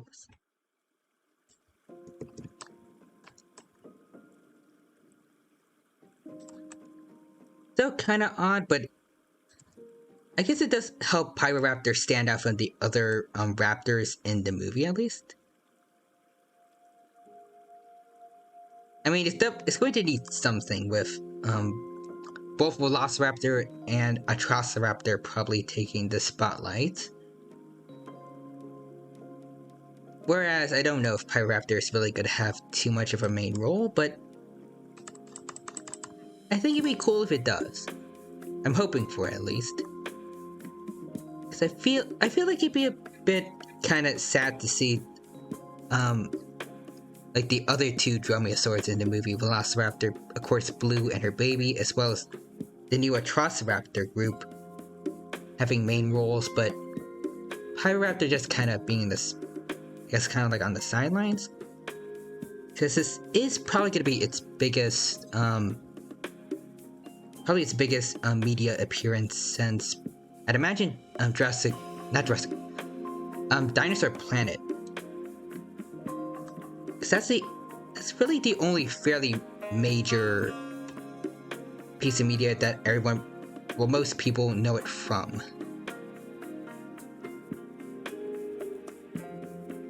So I'm hoping it's going to get a good first impression to like public audiences. Anyway, it's not like a main dino. Maybe this weird scene with it swimming will help make it stand out a bit.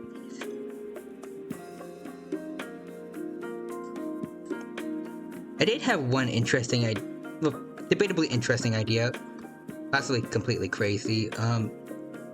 When I was first learning about Jurassic World Dominion being released and hearing that Pyroraptor was going to be in it, that was all nice. I saw Sam in chat. Ain't no way, bro. Hello there, Sam. It's good to see you here. Sorry I missed your message. But I hope you're doing well, and it's good to see you here on the stream. And it's I hope you're having a good day today.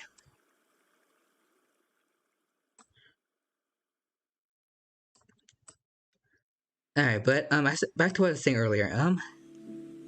One of the ideas I was hoping for is that because Blues lost her entire pack back in the events of the first Jurassic World movie, that it would be cool if she got herself a brand new pack in the form of a bunch of Pyroraptors, and they would work together to fight the Atrociraptors. Because I was thinking they might just be like wild dinos that were escaped with some of the others. But from what I'm seeing from the trailer, they're also going... The Pyroraptors are also probably going to be under Biosense control, like the Atrociraptors are. So it might not be that way.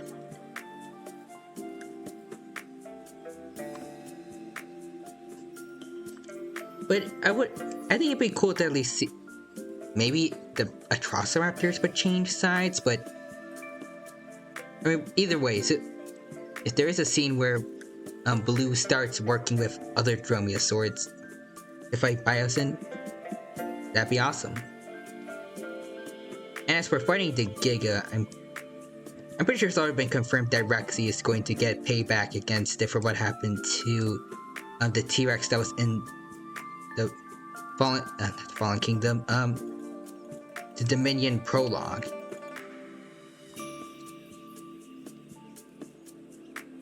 I'm very much excited to see that.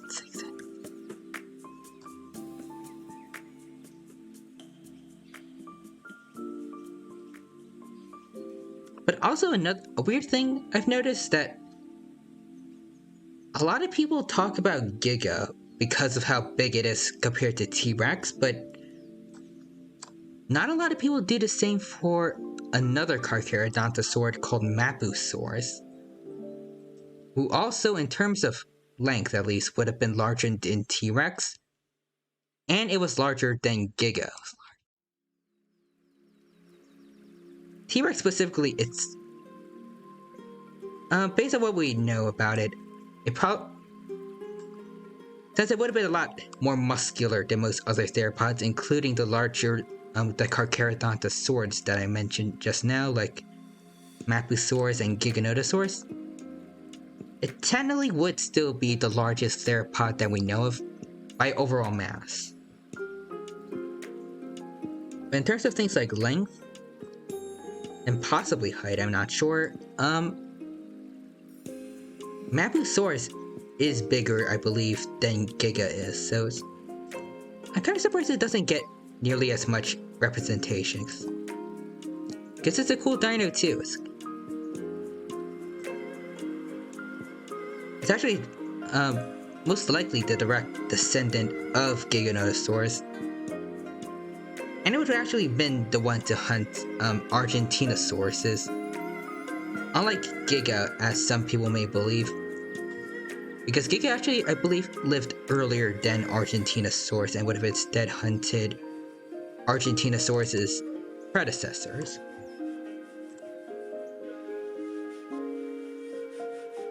Don't take my word for it, I might be wrong, but based around my knowledge, that is how it actually was.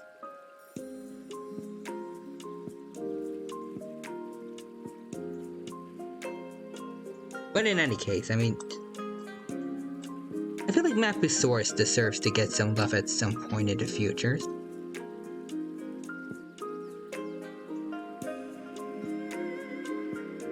Or at the very least, let it be playable in some more dinosaur games, because even in like the Jurassic World games, where they're a lot more diverse in the dinosaurs they have, I still feel like I barely ever see Mapusaurus.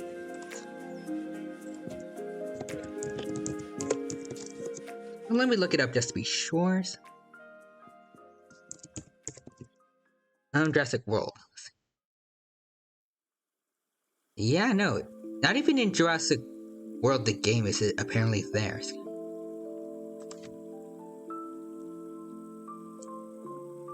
Yeah, mainly it's only really known from Planet Dinosaur, and also there's one series that I watched as a kid, where I actually first learned about it, Dinosaur King.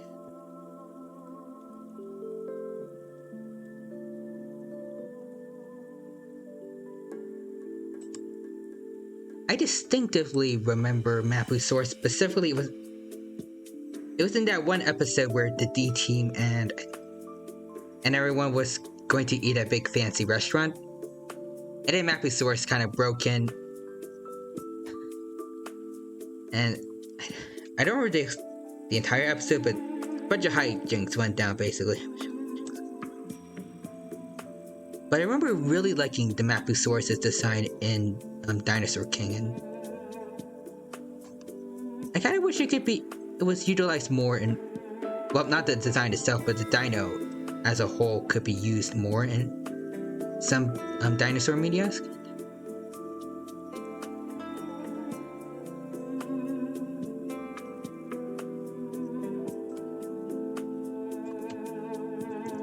But that's just me.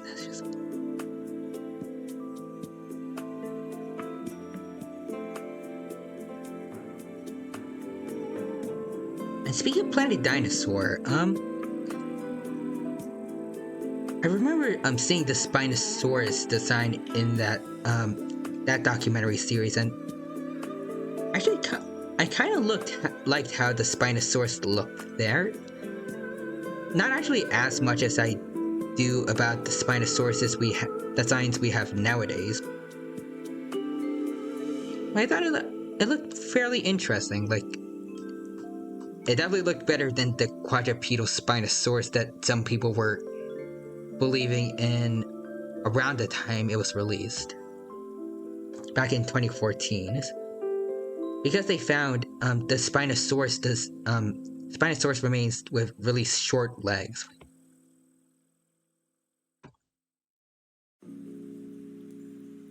And I remember that I think the Spinosaurus in that documentary had an interesting looking head crest. Hold on. Dinosaur Spinosaurus. Yeah, it did. Might be based off some other Spinosaurids. Like, I believe Irritator probably had. And a few others might have had crests like that. Here it is, from Planet Dinosaur again. Just giving credit where credit is due. This thingy here. I don't know if it would have actually had that, but personally, I kind of prefer Spinosaurus without that. And if it's just kind of like, its head is just kind of how it more commonly is portrayed with.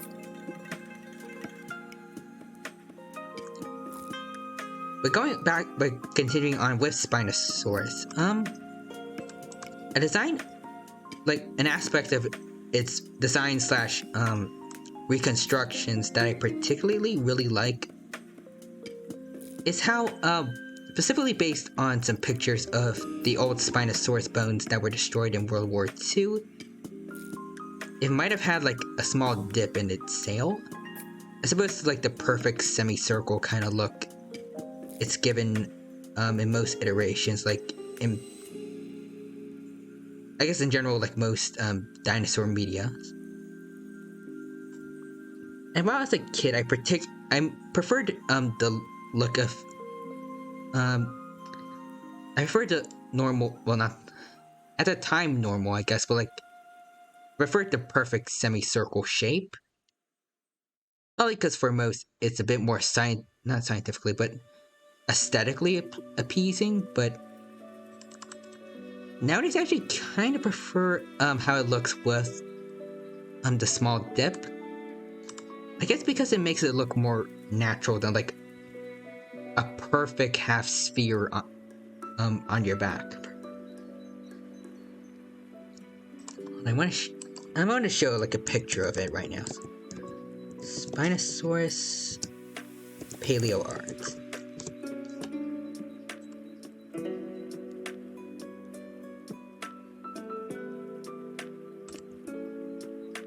I've seen a few cases where people still give it kind of like even in like modern paleo art, they still give it the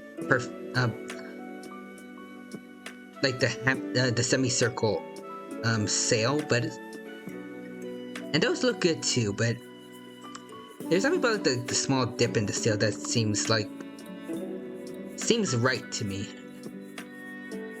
Trying to find a good example. Alright, here's one. Done by Joshua Canupe. I definitely mispronounced his name, but here's his Spinosaurus, and like they kind of like dip over here in the sails. Or it looks more like a slope here. Here's something about like the imperfectness of its shape that I think looks interesting. And of course, probably the biggest, most recent change to its look, specifically the paddle-like tail. Honestly, just like the sail, the sail dip, I really actually like how it looks with the paddle tail. I think when I was first learning about it, actually no, it wasn't like feathered T-Rexes or like the woolly Pachyrhinosaurus. I think I liked it more from the get-go actually than how it normally looks with the standard theropod tail.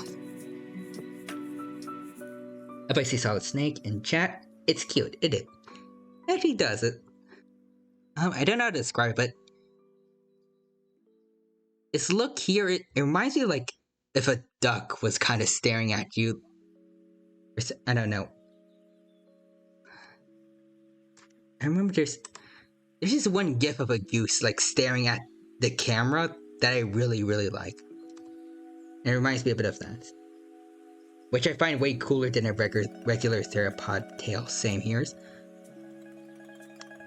There's just something about it that look, probably because it matches a lot with the sail, but it just looks right nowadays whenever I see it compared to a Spinosaurus with like the standard theropod tails. It just looks better this way.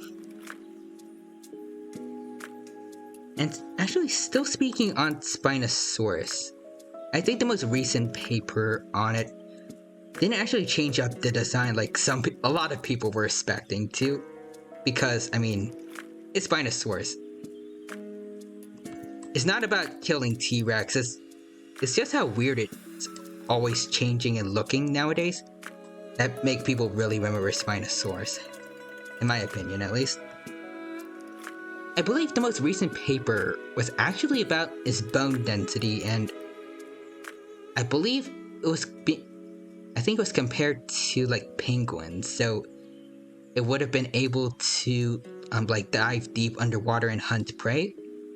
So it actually was a swimmer, like lots of people were thinking, while some others were thinking it wouldn't have swam, but instead kind of just, I guess, hanged out around shallow water like modern day herons and other Spinosaurs are speculated to have done. With all the anger between Spino and Rex fans, I just need a drawing of a Rex and a Spino being buddies because they're both cool. Agreed.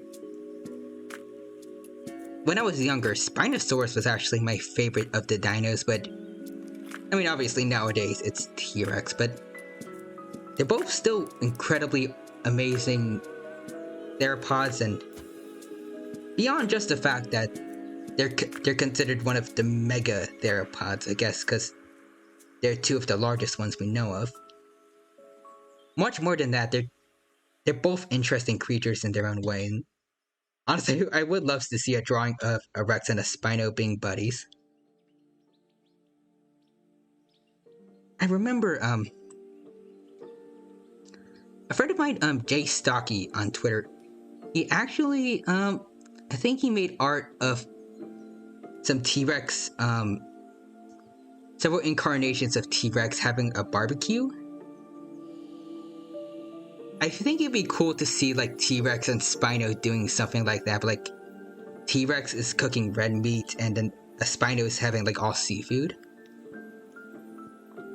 Oh yeah, I love that, me too. And now I'm afraid Giga's gonna get the hate that Spino got. Same. But honestly though, I don't know if it actually is going to get that. Because it's already been, like, the prologue has already been released and a lot of people saw it, but I don't feel like I've seen too many people actually talking about how Giga beat the T-Rex. I've seen some people get upset at it, but others are just... they're kind of meh about it. Possibly because Colin Trevorrow already confirmed that by the end of the movie, Rexy is going to get revenge by taking out Biosyn's Giga. But I don't know if they specifically said that, but I know they specifically said that Rex is going to get payback in some way, shape, or form.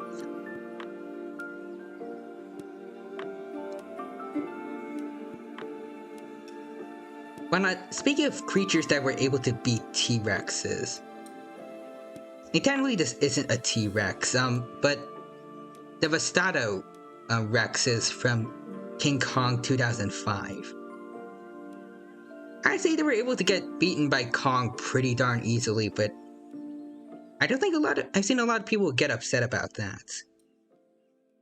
Probably because, I guess, being able to kill a T-Rex has always been part of King Kong's character since the first movie, but I feel like especially since there were 3 of them attacking at once, that people should have at least argued that Kong should have had a harder time fighting them.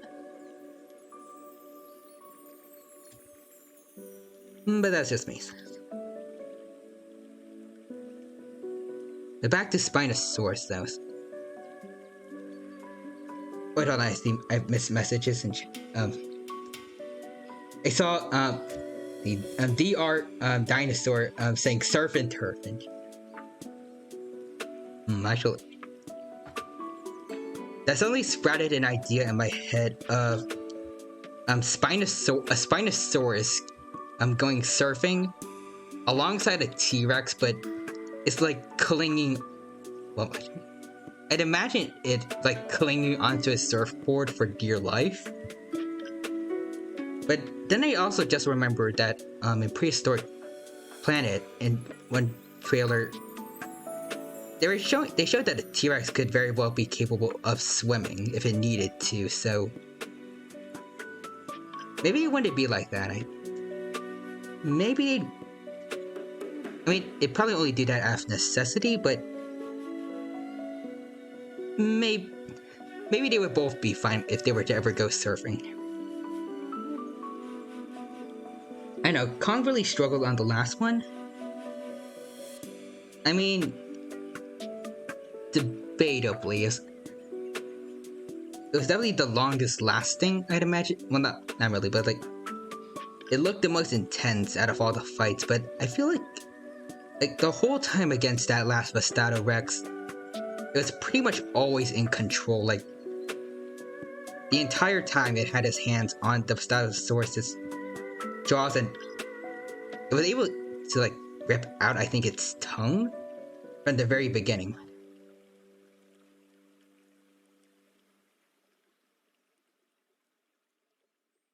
I don't know. Wait, hold on. Something else.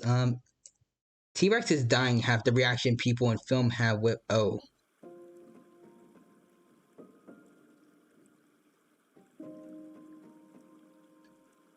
I guess I can sort of see that. I definitely don't want to say that out loud because yeah, that doesn't make me comfortable, but I guess they can sort of be related.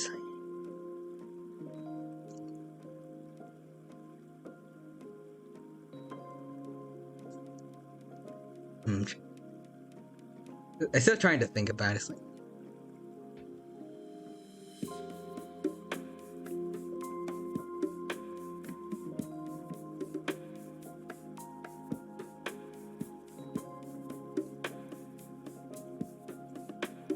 Yeah, okay, my mind is drawing a blank all of a sudden, but yes.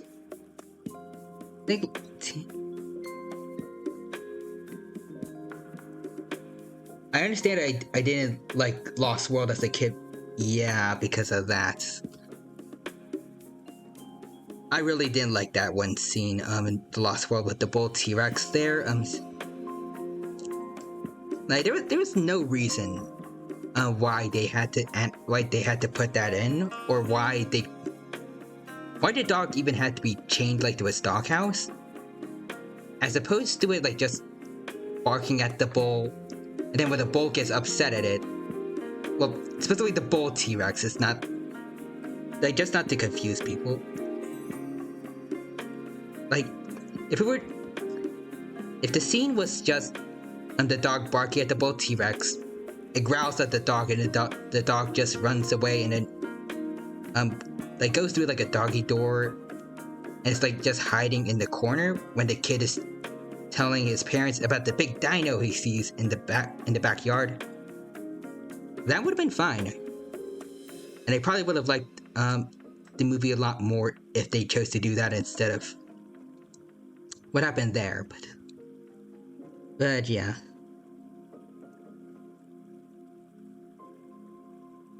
As a kid, that might have made me like the Spino a lot, because the Rex in that film looked like the bull, so as a kid, I thought it was the same Rex. Honestly, look at it from that perspective, I guess a lot of kids would like the Spino in that regard. Because it's like avenging the Duckle, that one from The Lost World.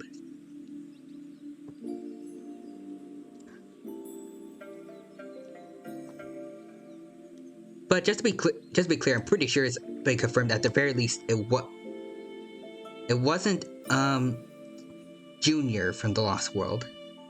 So that's a relief. But also, I don't know if it's ever been confirmed if it was the adult bull from there or not. Junior needs to return. I agree, but I don't know for sure. But between, I think it was like there was a something virus. I forgot the name. Talked about in the Lost World novel that was killing off all the dinosaurs in Isla Sorna, and the fact that they're not really mentioned at all in the movie franchise is, I know, I have a bad feeling about what happened to the dinos on Isla Sorna. But then again, Camp Cretaceous did manage to bring back the Jurassic Park 3 Spinosaurus. I'm pretty sure it's confirmed to be the exact individual from that movie, so if they do want to, they could totally write in a fully grown Junior being one of the dinos on that new island that's controlled by, I think they're called Manticorp. They could totally bring it back if they do decide to, and if they do, I would be interested in seeing the dynamic between him as well, with Big Edie and Little Edie.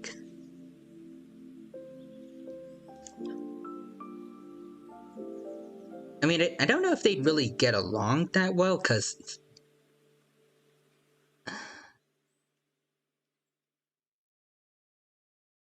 I don't know. T-Rexes, specifically Junior and his parents in the Lost World were shown to be more social, at least, than Rexy is, but we have no idea how they'd react to Tyrannosauruses that they're unfamiliar with.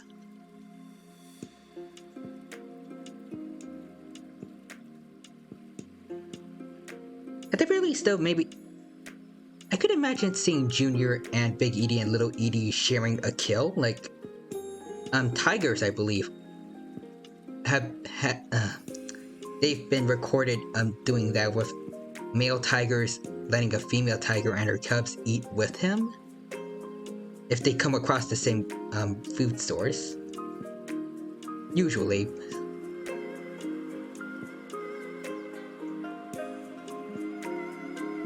Let's see, I'm missing a lot of messages.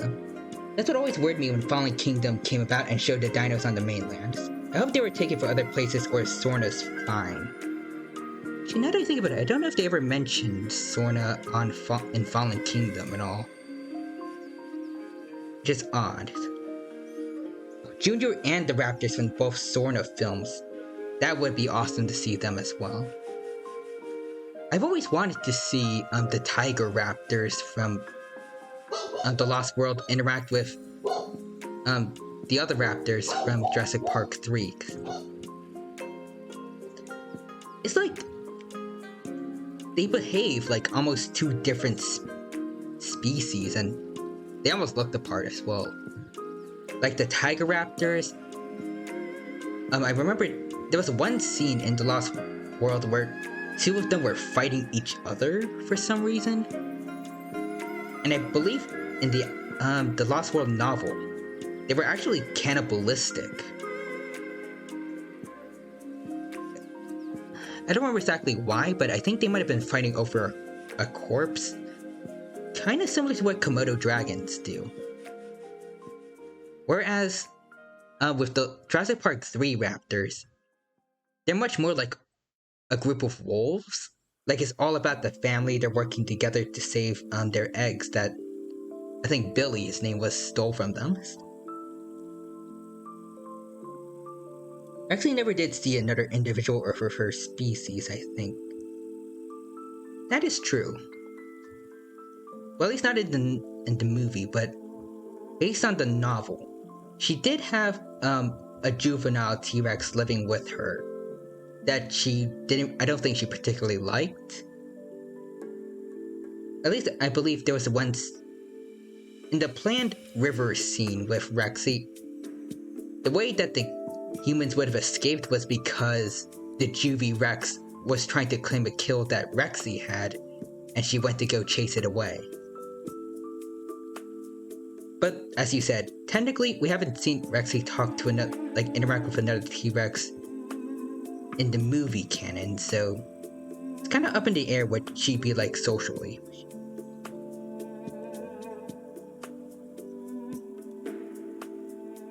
And I guess if you wanted to also go in as far as like into Jurassic World Evolution games, because they do have some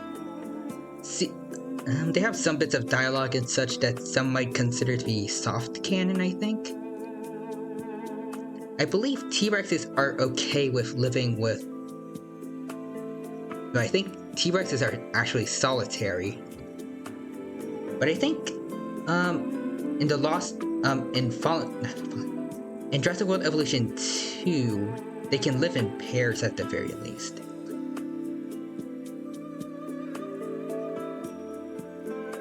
So, I think maybe, if we're going by that logic, maybe Rexy would be okay with living with one other T-Rex, but maybe Big Edie and Little Edie wouldn't be happy with Junior being near them. But again, that's kind of soft canon, possibly. So, don't know if it would actually happen in the show or not. Well, we'll have to wait and see if they even decide to bring Junior back into the series, which I hope he would be.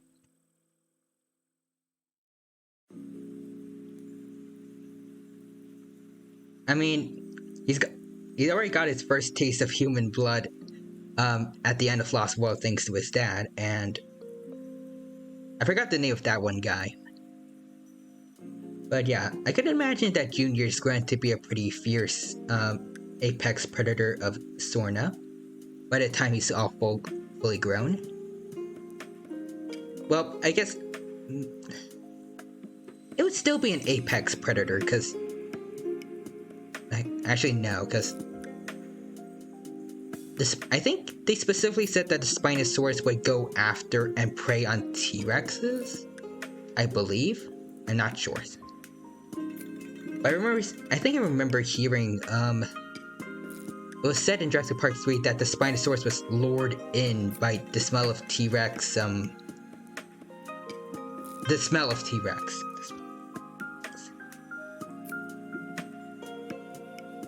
I would keep Sorna fine if I was them. It does have a lot of potential for the franchise, that is true.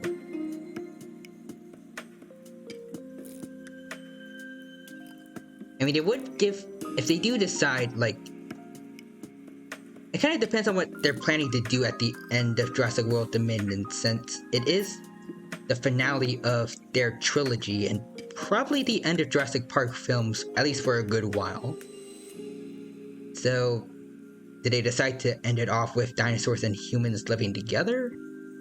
And if not, then either, unfortunately, all the dinosaurs are going to be terminated so that humans can live in peace, or they're going to have to go live somewhere else, and Sorna is the perfect candidate for that.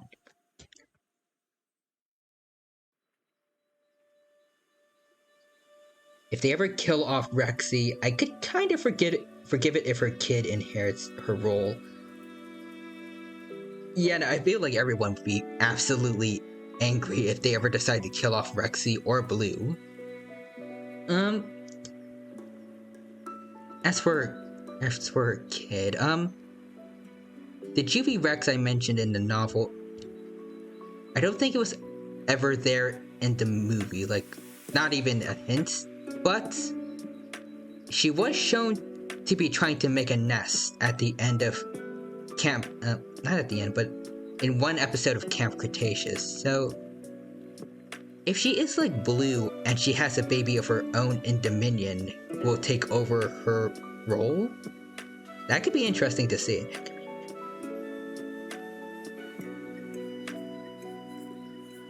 I still don't want them to do it, and if they kill the Pyroraptor, I'll be angry. True, so will I. Because like I said earlier, this is going to be its biggest appearance since Pod's travels in Dinosaur Planets. So if they botch this intro for Pyroraptor to the main public, this is not gonna be pretty for it for a very long time, I'd imagine.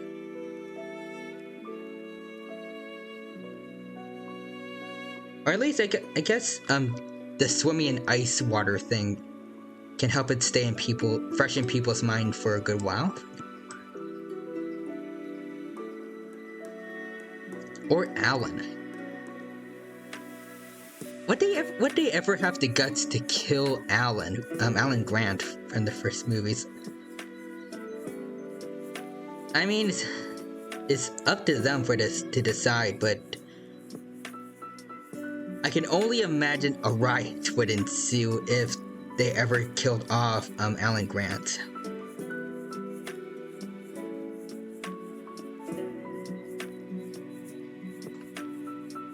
Or at the very least, they would be begging that it be like a fake out death, kind of similar to what happened for Ian Malcolm from the original Jurassic Park novel to The Lost World, where he was supposed to have died, but he's miraculously okay. Oh. Hold on. Give me a sec, guys. I see two bots here. Not right next to each other, but like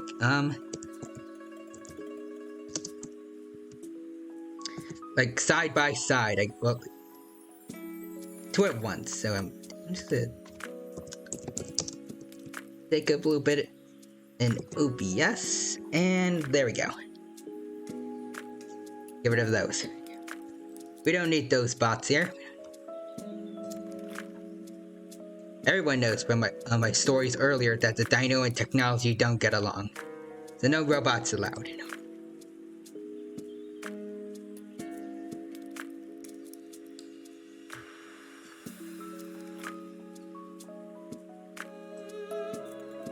They're everywhere, yes. It's a fact of life, especially on Twitch, but you gotta live and learn with it.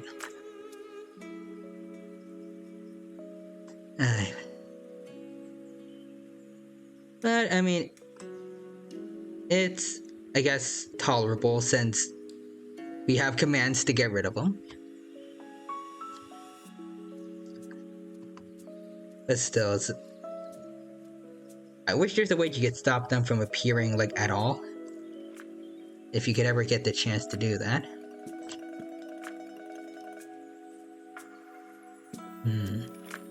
But anyways, we have feathering for the dino complete. Well, for the T-Rex complete. So I'll start with the main body, which looks to be mainly this kind of whitish and then dark gray, and then blue feathers on top. So let's do that.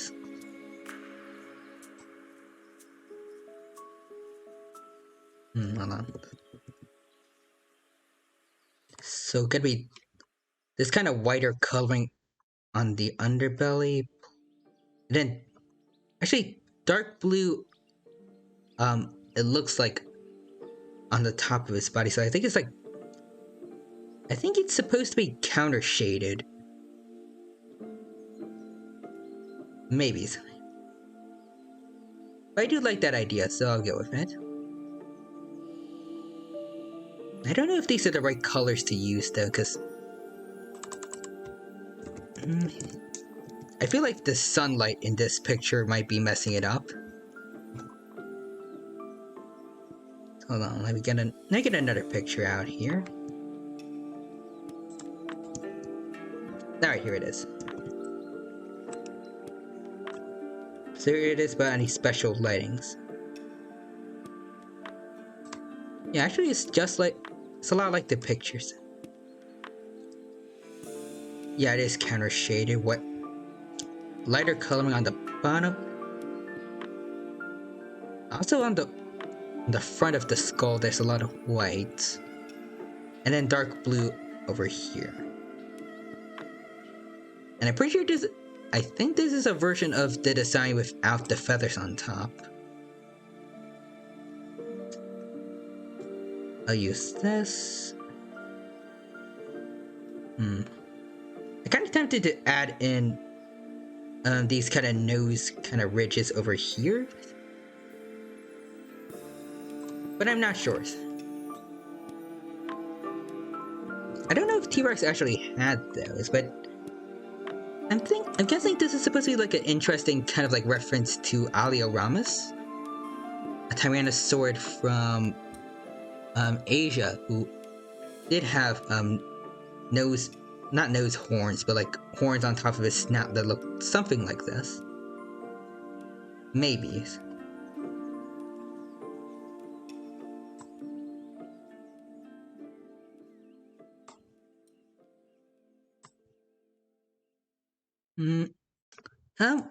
Maybe I'll tack that on as like a little extra decoration after I'm done with like the main look. We'll see.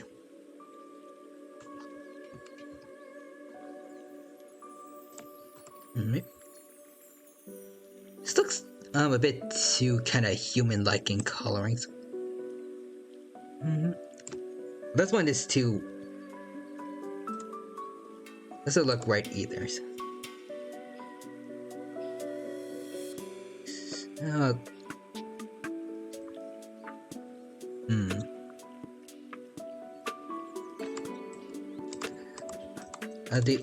have it kind of like splotched around here, around the front of the jaw, and it gets darker as it goes down here. So it changed color, right around over here, I think. This area, it should be of the same colors.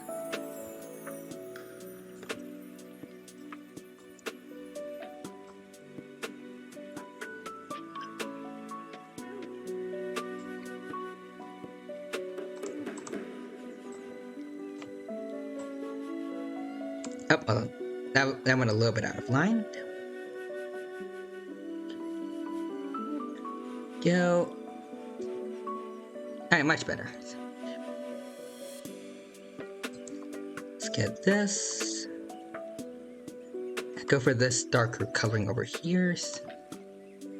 I like to use this brush because it kind of makes the transition from one color to another look a little more natural.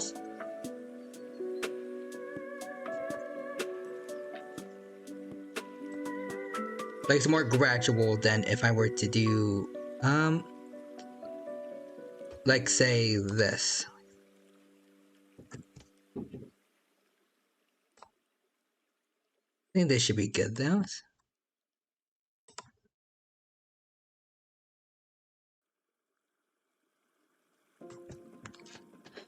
Alright. Let's keep that going.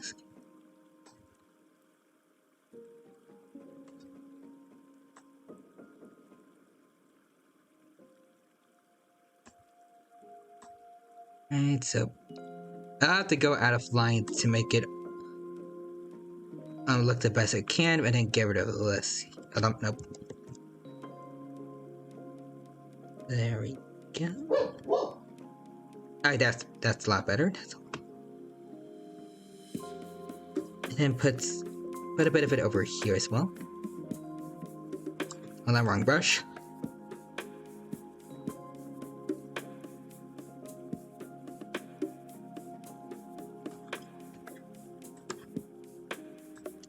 And get rid of all of this over here. We don't need all this. And perfect. Let's continue on with the rest over here.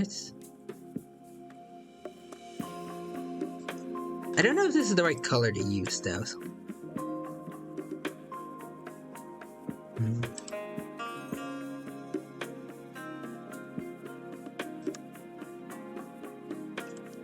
He's something like this.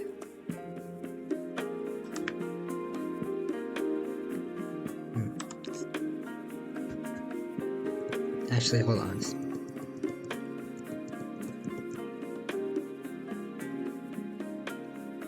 Okay, I think I'll just start by having the whole head be this lighter color and see where it goes from there.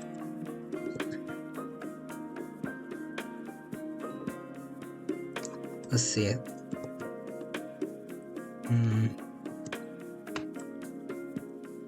I guess it'll do for now.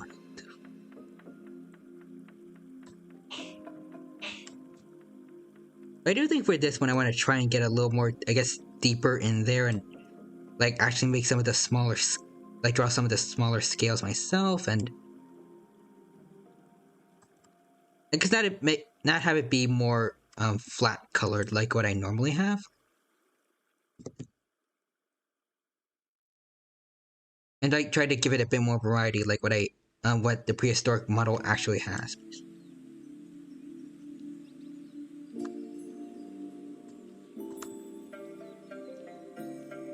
Here we go.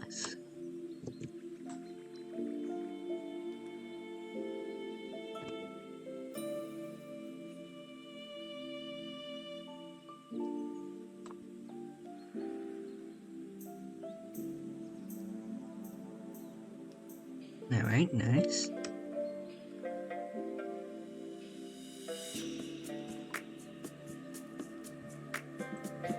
That's a speaking of prehistoric kingdom again.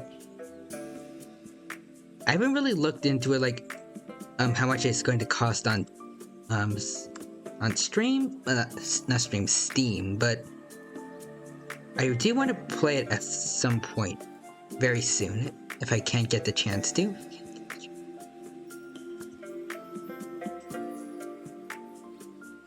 Well, we'll have to wait and see. First, I gotta know if I can actually handle running it on my laptop or not. It can handle Jurassic World Evolution 2 pretty well, but I don't know. I'll probably, if I do get the chance to get it, I'll probably do a bit of like practice and see how well it runs on its own. But with the streaming software running at the same time as it, and I'm still kind of nervous if it's going to look good on stream or not.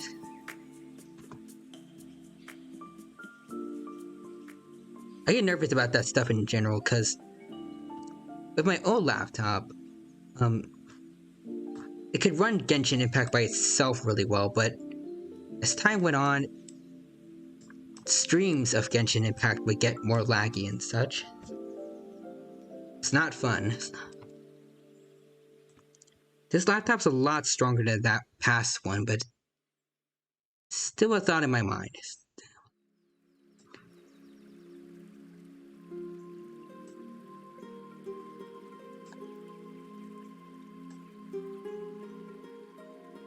This laptop is able to run Genshin Impact on some fairly high graphics now, so I'm hoping for the best.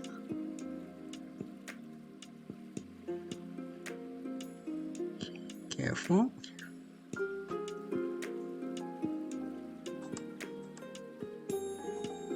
And I think this will be good for like the main part of the head, because this is mainly where this coloring is.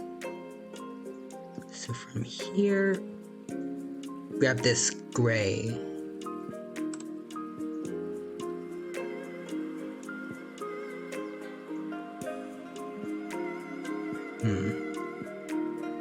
Trying to think about where to put it.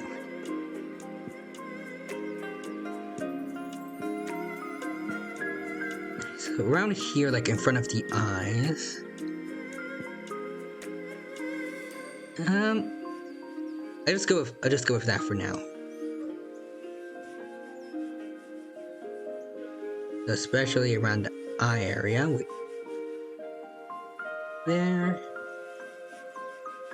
The eyebrow ridges itself, they have the lighter colorings. Hold on.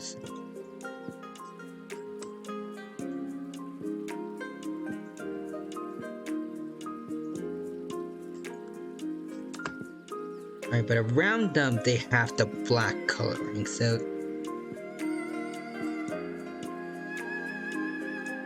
alright, I'll do this.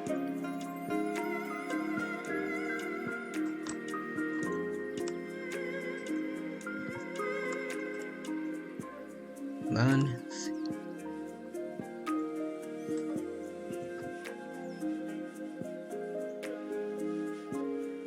There we go. Get the lighter coloring here. And here as well. Fix that. Get rid of this here. Nope, hold on. Oh.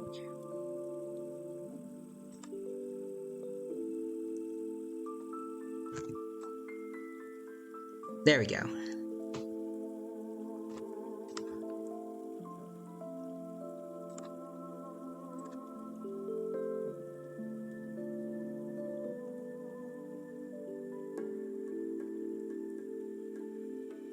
Hold on.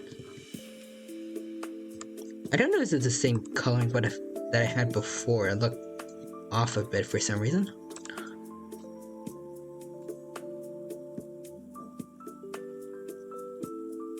There we go. That should be good.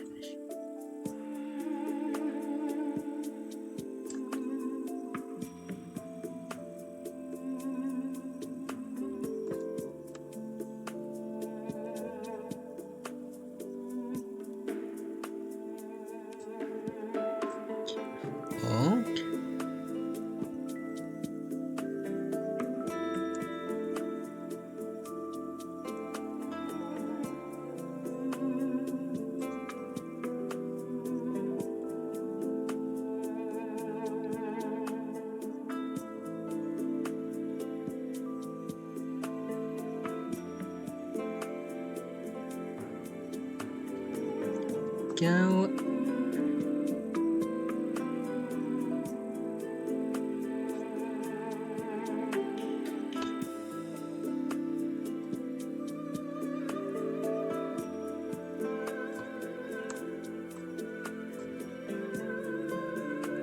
Alright, so we need to draw around the eyebrow ridges.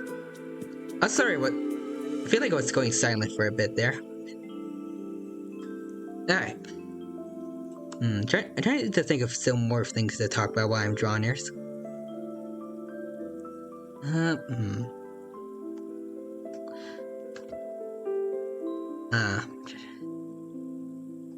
Trying to think of more dino-related stuff specifically, because that's kind of what I have the most fun talking about, if you couldn't tell already.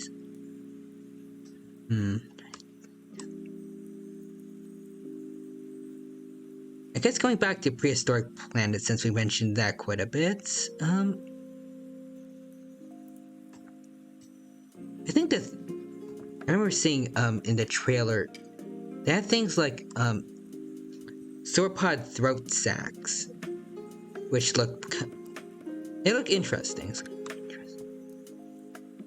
I don't know if it's like speculation just from the directors, or it's something that people have actually been talking about, or if there's possible evidence of it, but it's an interesting idea. I can definitely see it being used as like a display structure to show off to others of their kind, or maybe even like to intimidate, like for males to use to intimidate others.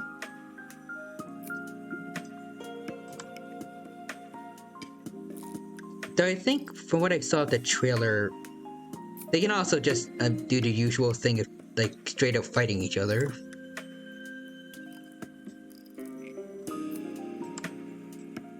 I remember, I think in the trailer, there are two male sauropods. I forgot which kind they are, but I think they're like up on their hind legs, like hitting shoving each other with their front legs. I thought that looked really cool. And also speaking of front forelimbs, I really loved how they gave Carnotaurus like the little flappy arms that some people think it might have had. Because for the most part, Abelosaurid, the arms of Carnotaurus and other Abelosauриds are usually seen as vestigial, as in they have no use and they're only there because their ancestors had them and they inherited it. And at first it would seem to be the case, especially for most Abelisaurids, since I think like most of the bones in their arms are like completely fused together, especially in the fingers, so they can't really move much for them. And they don't even have like a distinct elbow that they can bend. But their arms had a wide range of motion in the shoulder joints. So I'm guessing Prehistoric Planet is speculating, as well as many others, that the arms could have been like flapped about or like moved around to show off to others of their kinds. On top of the horns that they have for that purpose, plus probably other purposes as well that we haven't considered, or other theories like the fact that their horns could have been used for actual fighting. And also possibly, one of the most interesting theories I've heard recently is that the horns could have been used to provide shade for the Carnotaurus's eyes, especially during daytime when it's chasing after prey at high distance, like at high speeds over long distances. They wouldn't want like an extra sunny day to be blinding them as they're doing that.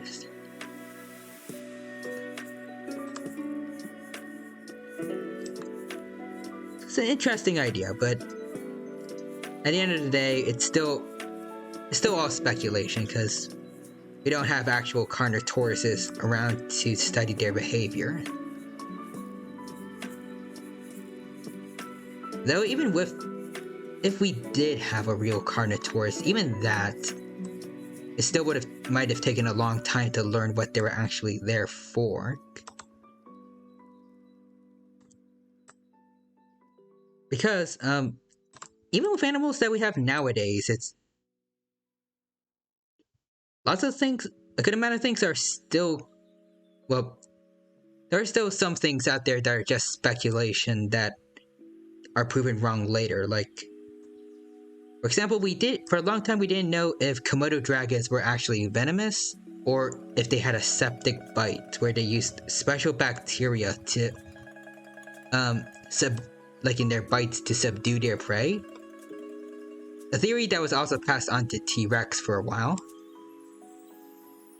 But then it turns out that that Komodo dragons were poisonous all along, and they actually have, I don't know if it's actually like genuine venom glands, but they have something like in their jaws for that. For delivering venom.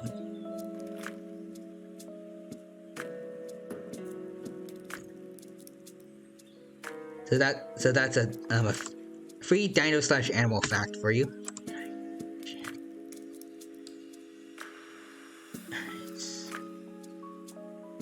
I guess I'll keep going on with this coloring for the rest of the body too.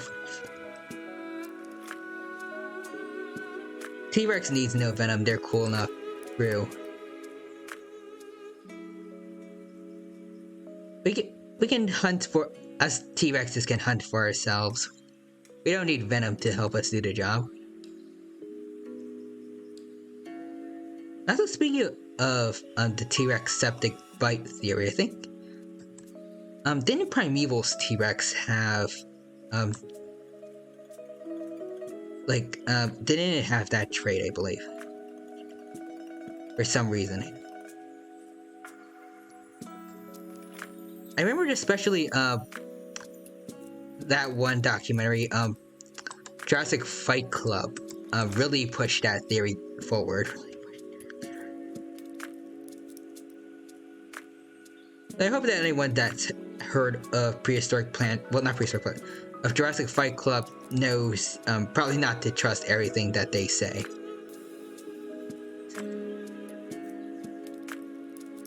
Especially when they talk about things like thunder raptors for some reason. For some reason they said that raptors would use the sound of thunder to hide the noises that they would make with their feet, and I just wonder like how they could have, like why they would come up with that idea. Like there sure as heck isn't any not scientific, but like no fossil evidence that would suggest that. And also hand gestures for some reason.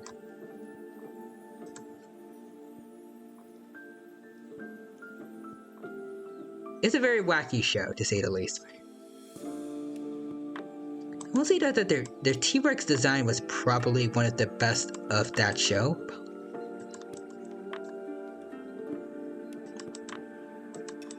And they unironically had a very good juvenile T-Rex design. Except they didn't use it for the actual young T-Rexes in that one episode.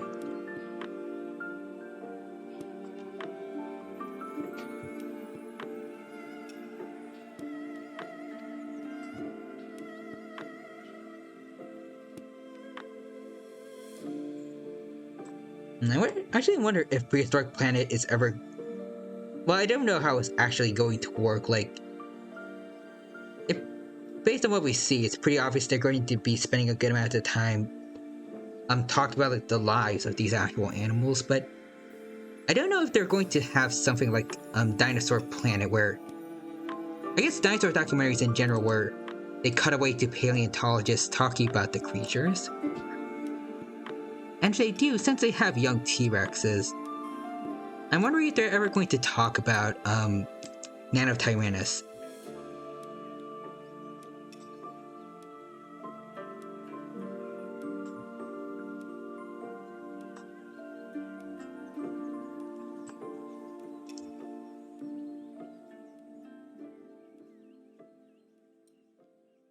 And well, actually going deeper into my thoughts of Nanotyrannus, like I said earlier, I don't think it actually exists, but there are some people saying who, like, they did say that there could be an Albertosaurian that, well, they theorize at least, we don't have evidence of it yet, but they said it's entirely possible there could have been an Abelisaurian that lived alongside Tyrannosaurus. Since there were other North American Tyrannosaurids, particularly Albertosaurians, like Albertosaurus and Gorgosaurus, who were around before what is believed to have been the T-Rex's closest ancestor, just kind of coming in out of nowhere from Asia and taking over from the other Tyrannosaurids.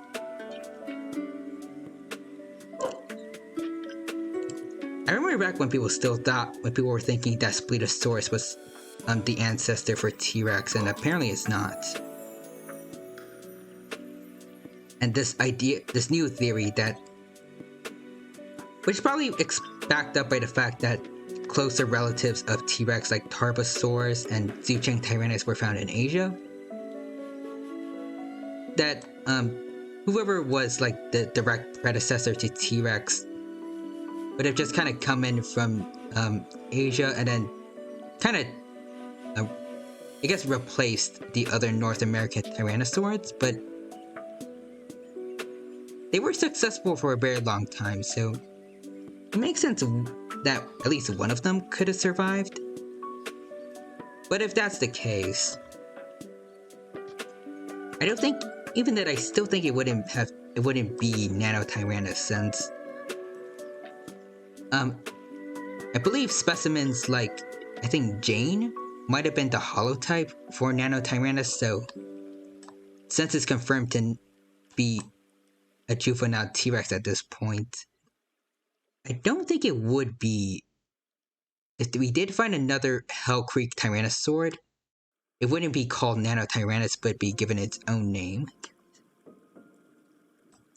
Though I guess it wouldn't stop any paleontologists from naming it after Nanotyrannus in honor of it, if they wish to do so. I guess there's no one stopping any new Hell Creek Tyrannosaurus from being called, like, Nanotyrannosaurus or something like that, if they wanted to do that. But at the same time, I feel like it could be better to just not do that and give it its own unique, distinct name. Hold on, I see Solid Snook said something in chat.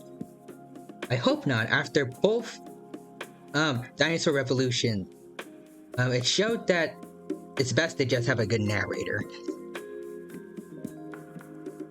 That's true.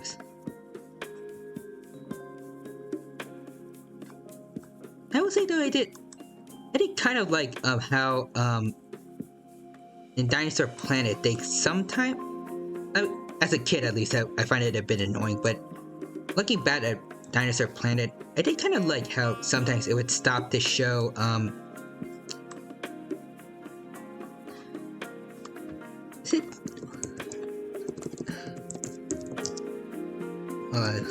was it David Scott, the paleontologist? I forgot his name.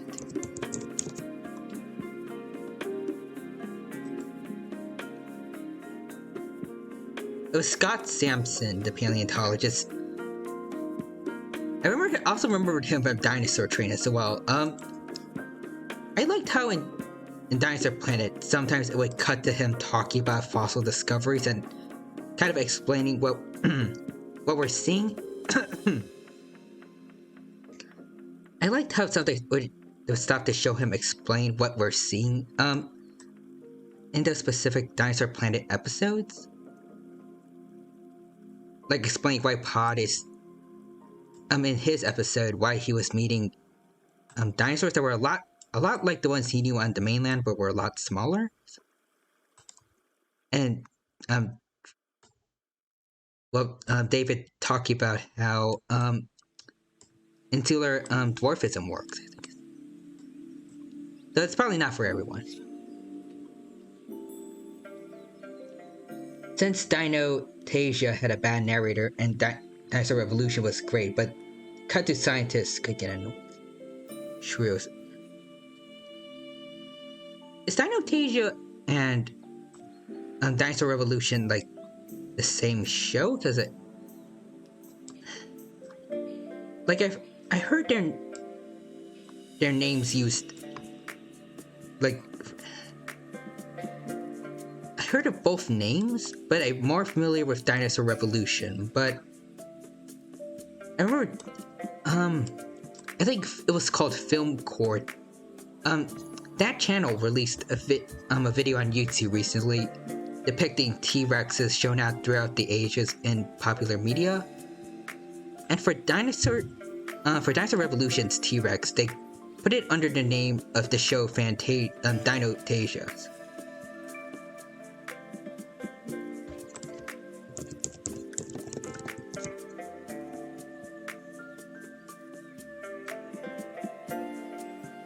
Actually, I'm gonna take a look at it. Dinotasia versus Dinosaur Revolution.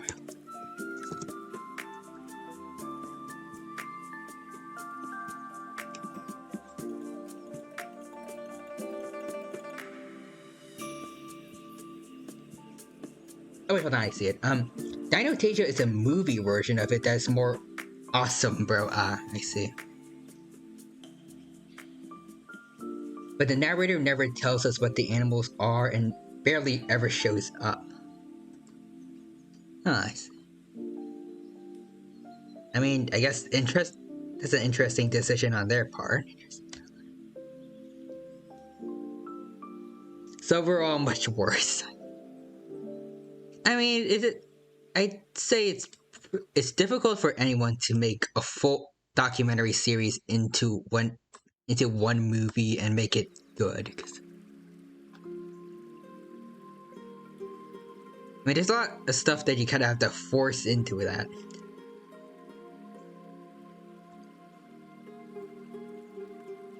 But that's like an extra kind of bad thing to not like what they were doing with the narrators.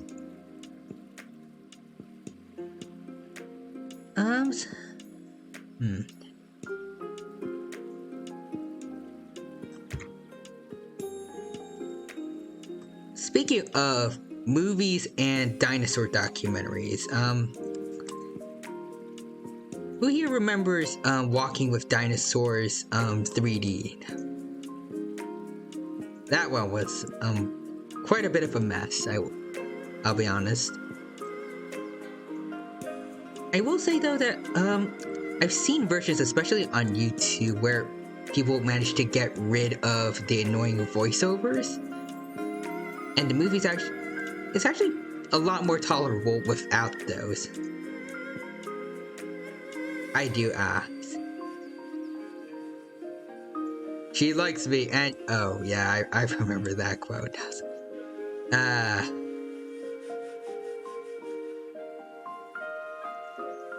That was just no.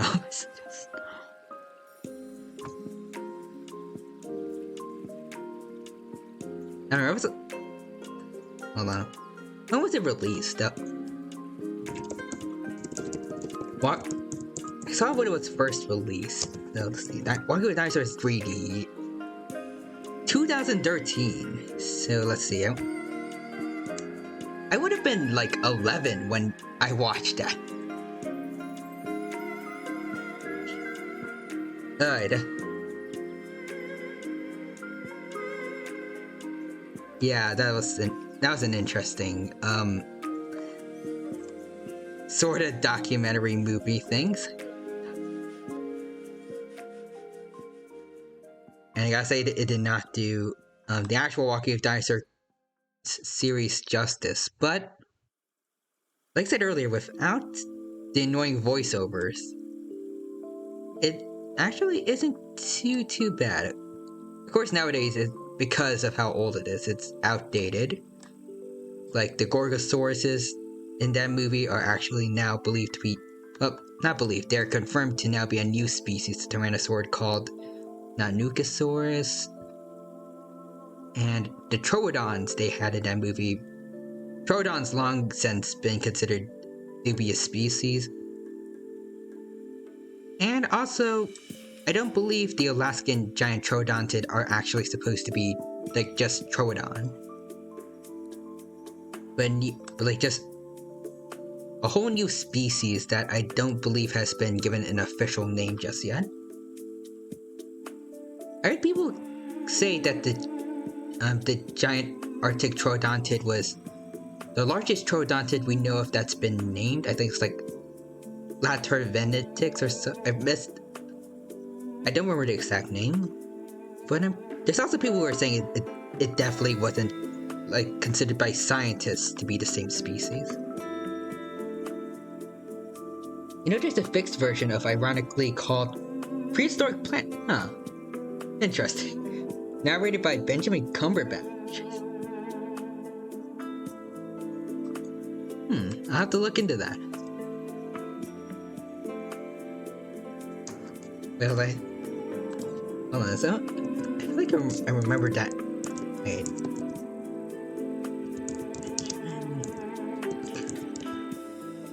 Wait. Was it narrated by the guy who plays Doctor Strange in the MCU?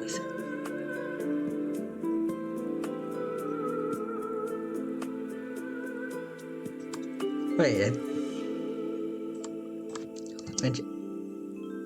Let's see. Prehistoric Planet. Hold on. Oh my! It is okay. Okay.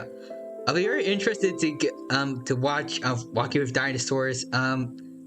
Narrated by Doctor Strange apparently. It's on YouTube. I can link it.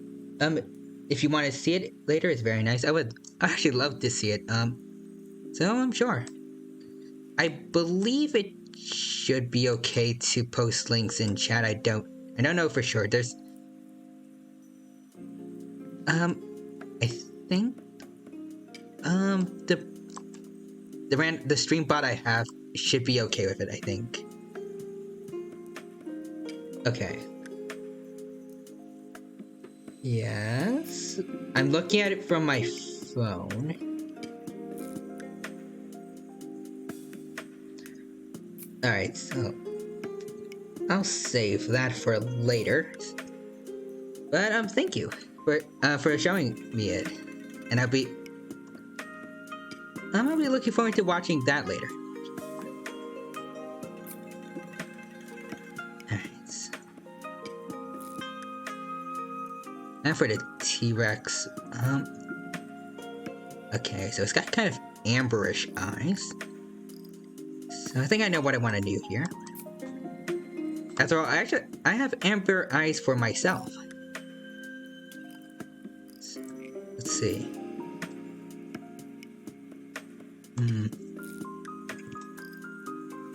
Maybe a little bit darker. Nope, hold on. So it's going outside of the lines. I'll do that instead. Much better. And even darker around here at the bottom.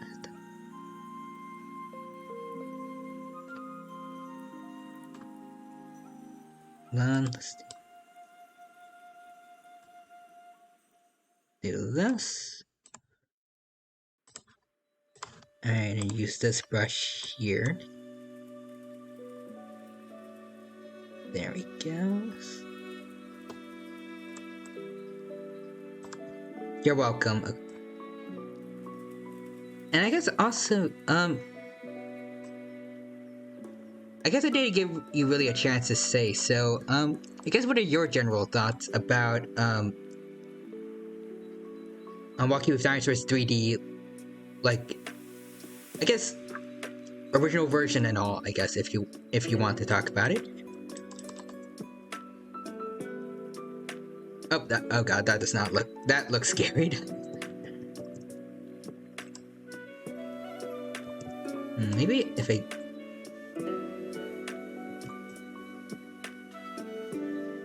Hmm. Hmm.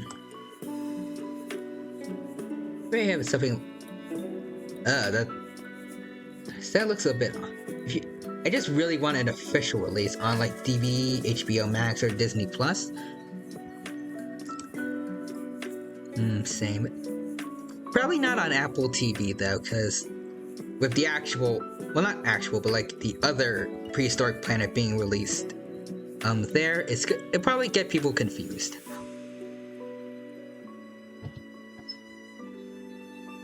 Hmm.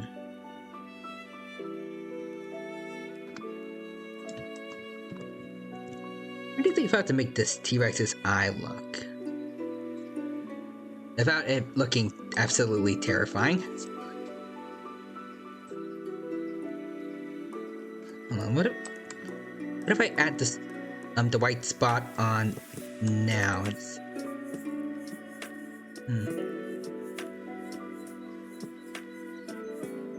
It's cute, actually, but maybe it's a bit too big-eyed for an adult, Spinosaurus? Maybe it's...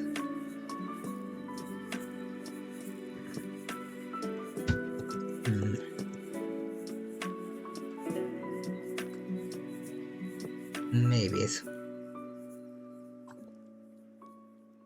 Or maybe you can just make the pupil a bit smaller.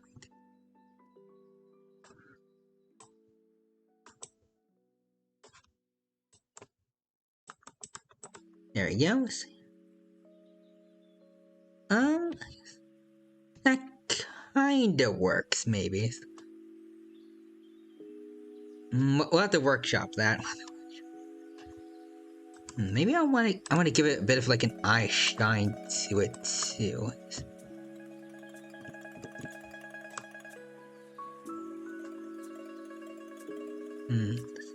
That look good. I don't know. Doesn't look too bad, I'd say.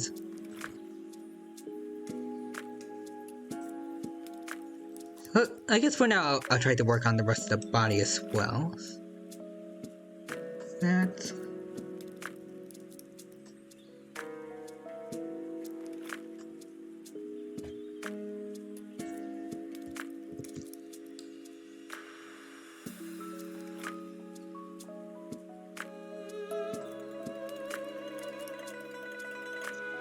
Oh, hold on. I saw Snook's message just now. Let's see.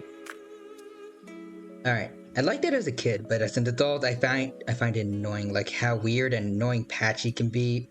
I agree. The voiceovers make him not a particularly interesting or likable character. I found it sad since I feel like the movie, like it could have worked if written properly, like talking dinosaurs in their time period, and also a movie like Walking with Dinosaurs can also work, like Walking with Monsters could be considered a movie if you compile it. That's true. I remember the main reason that it was about, like, specifically the annoying voiceovers, it was because I believe Fox studio executives, they thought that little kids wouldn't like it because it's, I don't know why, but maybe they just thought it wouldn't be interesting to see the dinosaurs without them talking and having celebrity voices for some reasons. So they did do that, and surprise, surprise, the kiddos did not like it too much. And I can tell you, because like I said earlier, I was 11 when it came out, and even I thought it was annoying.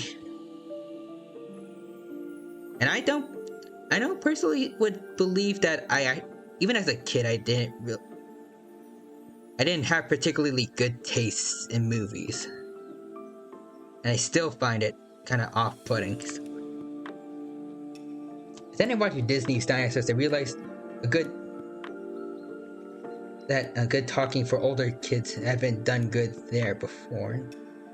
They didn't do that, it would have been a masterpiece. Yep, but because of Fox executives, it was botched. And worst thing about it is that, I remember specifically from Rick Raptor's review, I think he said that they weren't even actually really part of it, but they were just the distributor of that movie. So basically, Fox just messed up something that they were only helping to provide for and wasn't actually their own project. Which is it's not exactly the nicest move out there. Just saying. And even if you compare Aladar with Patchy, one is way more likable, true. I will say, Disney's Dinosaur, it had its own share of flaws. Like, the lemurs in general are not they're not, except for the mom of their family, they were not the best written characters. Especially that one son of theirs, like he called himself like the love monkey or something in one scene. I did not like him. He was a bit annoying. Yar is funny. Is that his name? I mean,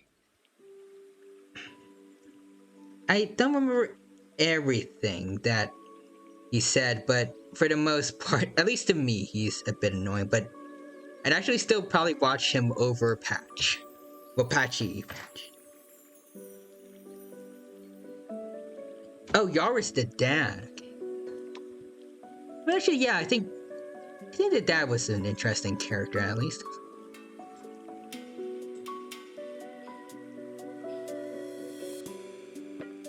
I remember there was an exchange between him and one of Aladar's kids at the very end of the movie that I actually kind of liked.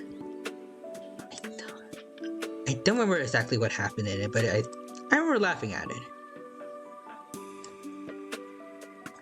But the rest of the family, though, is just... nah. The old animation made him make funny faces. That does explain it, because... I mean, it was really, groundbreaking for its time, but... Obviously, it's made in 2000... 2000/2001, I think. Obviously, a good portion of it is now dated. But they still did really good with the movie overall. Though, I would say, with some people have said it didn't live up to its full potential, and when I've seen some of the concept art for other ideas of what Disney's Dinosaur could have been, I also kind of feel the same way, but at the same time, I'm still happy with what we got at the end. It's not like the groundbreaking masterpiece it could have been, but it's still a nice and pretty underrated gem, in my opinions. Could have been better, but the Walking with Dinosaurs 3D movie showed that it also could have been very much worse.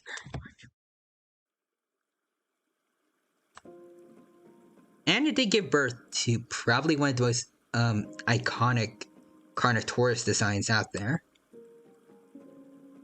And even if it's not scientifically accurate, they did a good job with, it's a movie, so I don't care too much about scientific accuracy for their designs. And they did a good job with, as long as they make the designs look good. And with Disney's Dinosaur, they did a really good job with the Carnotaurus designs. Especially with this small detail that maybe not a lot of people know about, but the two Carnotaurus individuals that are mostly shown in the movie, they each had their own unique, not completely unique set of horns, but their set of horns were distinct from each other's because they're pointing in different directions. And as small as it is, I do like that they didn't just copy and paste them, but give each one is like a more distinct look from the others.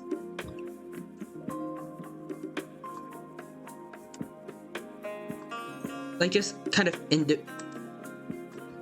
just a special little extra trait added on to a specific individual of a species is it's an interesting take, well, like on a design for me.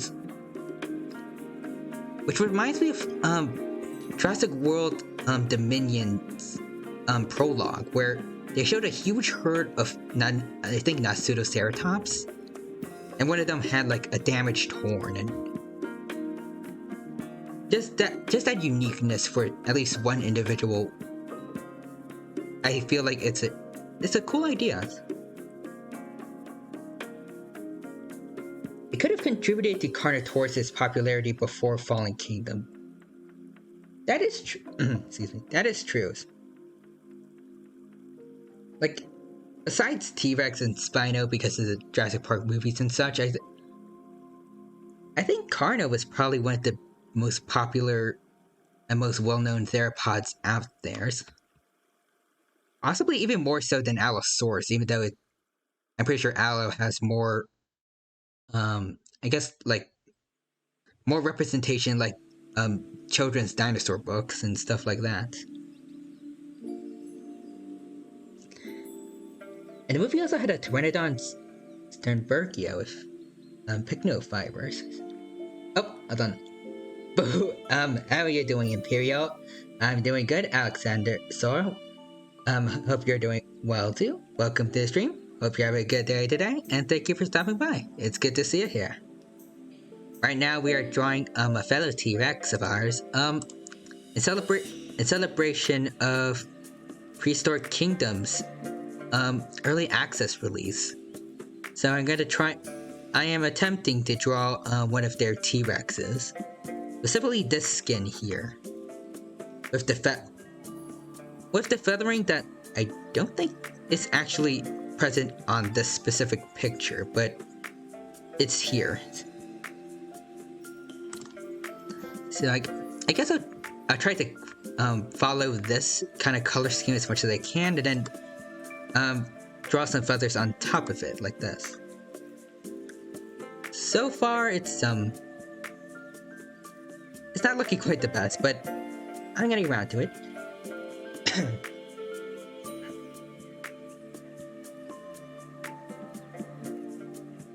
I don't know if you guys can tell, but I feel like my throat is getting really sore.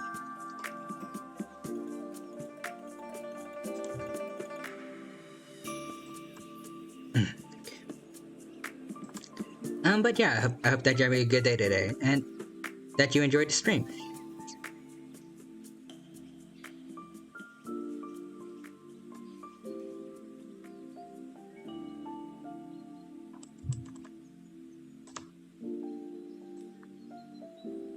And also, while we were working on this, we were also talking about, just now, about, Disney's dinosaur from, I think, 2000/2001.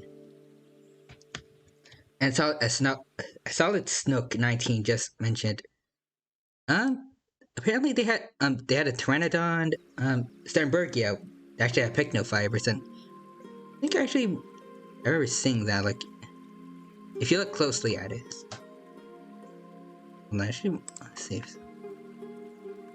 Disney dinosaurs, Pteranodon.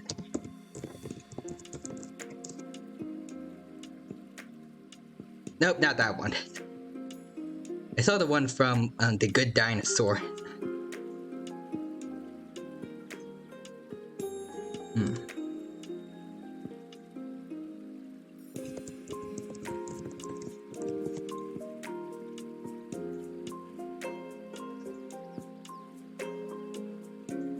It's kind of hard to see from the pictures that they show, but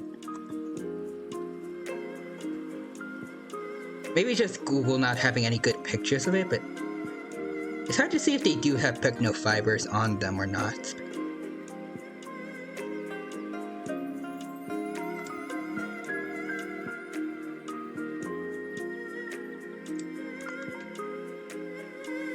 but actually going back to a different dinosaur in Disney's dinosaur, I guess. Oh, and the babies is more pronounced. I see. But going back to another dino from Disney's dinosaur, the Oviraptors that actually kind of kickstart the whole movie's plot by being the ones to have dropped Aladar's egg and then like have them go through the river and everything that leads them going to the Lemur Islands. I don't know how to really feel about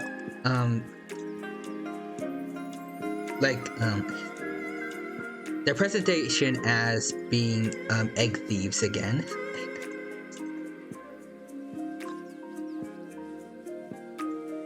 Because for those of you who don't know about Oviraptor's backstory, it was initially believed to be an egg thief, hence the name Oviraptor, which does mean egg thief, because it was found on top of a nest of dinosaur eggs that were believed to have been Protoceratops eggs. So they thought that the Oviraptor from that first discovered fossil was trying to take advantage of like another dinosaur's nest.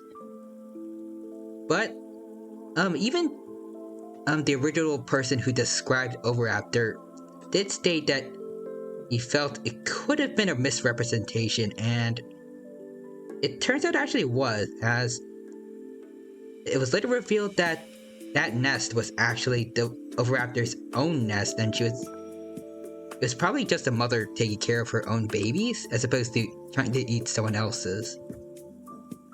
And apparently there's also evidence that there was, I'm not entirely sure this was right because I only remember seeing one source that mentioned it, but apparently there were also signs of one juvenile that hatched before the rest of the siblings. I was also there being protected by the mom until they were fossilized, which I think some people believe it was due to a large sandstorm.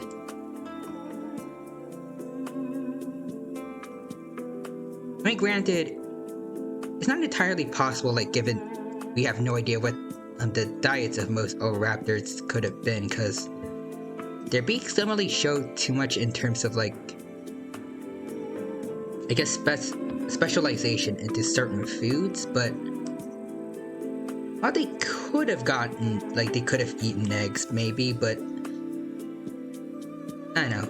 For the most part, most representations of Oviraptor being an egg thief, especially knowing the backstory of the first discovered skeletons,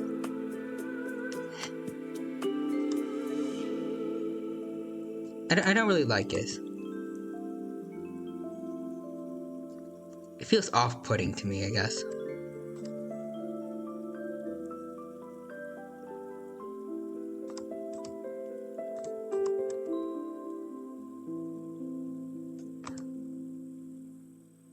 Hold on. Maybe two different layers for coloring, but yeah, like I said earlier, it just doesn't feel right seeing those kind of representations of Oviraptor when you know what the story of the holotype of Oviraptor was like. Plus, after doing a whole week of Oviraptorid facts, I think like it was either last week or like sometime before that,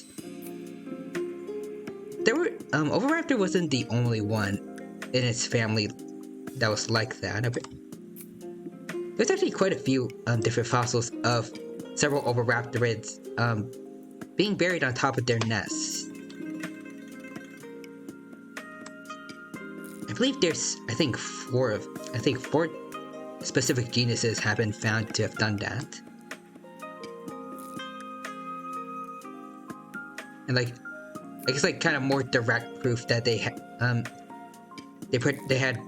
brooding behavior, as in they sat on their eggs and warmed them up themselves with their feathers, like many modern day birds do.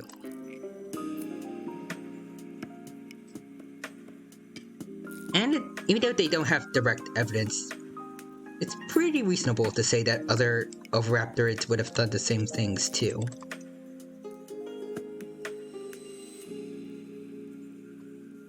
I mean, I guess we can't know for sure since there are always oddballs in these kinds of families sometimes, like most big cats are solitary, but lions specifically just so happen to be like commonly living in prides and such, so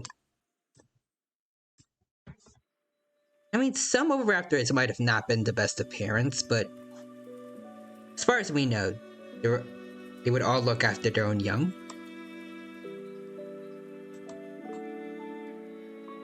And they would do a better job at it than, I believe, the Metrodon and some of the early synapsids. Which, if I remember correctly, they were the first creatures to show parental care, but they would be doing that only as they're protecting their eggs, and once the eggs hatch, they would actually try to eat the babies that come out of those eggs. I don't know if Komodo dragons do the same thing or not.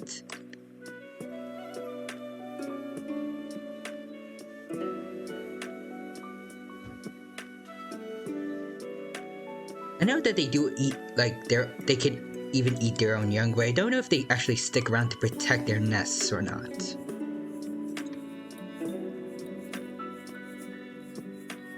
But I don't know if, at least modern-day crocodilians, they're really fierce protectors of their own young, even after they actually hatch from their eggs.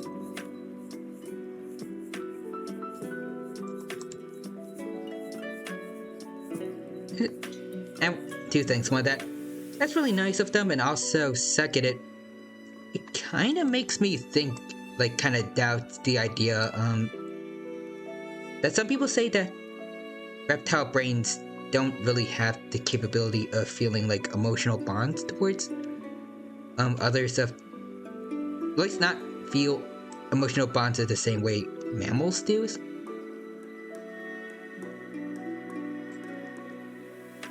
Because I feel like something's going on there. Though I guess it could just kind of be more chalked up to instinct. But I guess part of me does want to think like they genuinely do care about their young. Like actual care was outside of just instinct. But then again, nature isn't completely that cheerful, and maybe I'm looking too deep into it. Yeah, birds are very affectionate, like crow. Like, I'd imagine that they're affectionate towards their own young and family members, but especially if it's towards like an owl. Crows are not the nicest creatures around.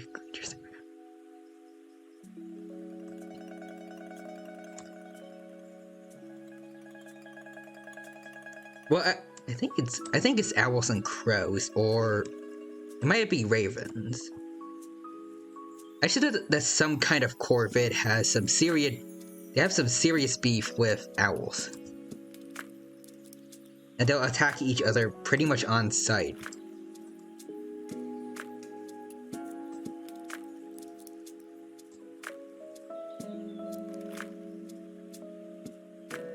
But I also know that crows, they're exceptionally intelligent creatures that I think they can actually like tell each other places that aren't safe for them, and also best places to find food, things like that.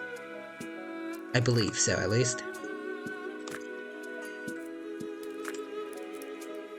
I might be misremembering, but that's what I remember of crows so far. Like, they have a pretty complex social system. Possibly on the same level as humans, maybe. And imagine if they did have hands, they probably could start their own civilization if they tried. But they could probably never have hands, because, well, it wouldn't make sense for them to ever lose their wings. And it would take way too long in terms of evolution to grow a third set of limbs just to be able to grasp things. Especially since their beaks are already really good at doing that.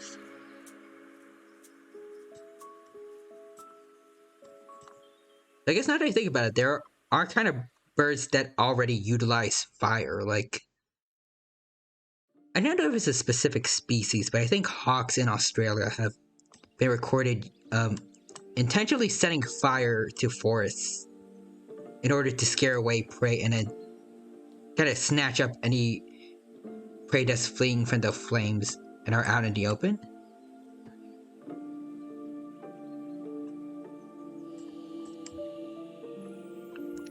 And speaking of which, it's debatable if that ever happened for a Pyroraptor, but given its name, I think it would be really cool if they actually did have that kind of behaviors.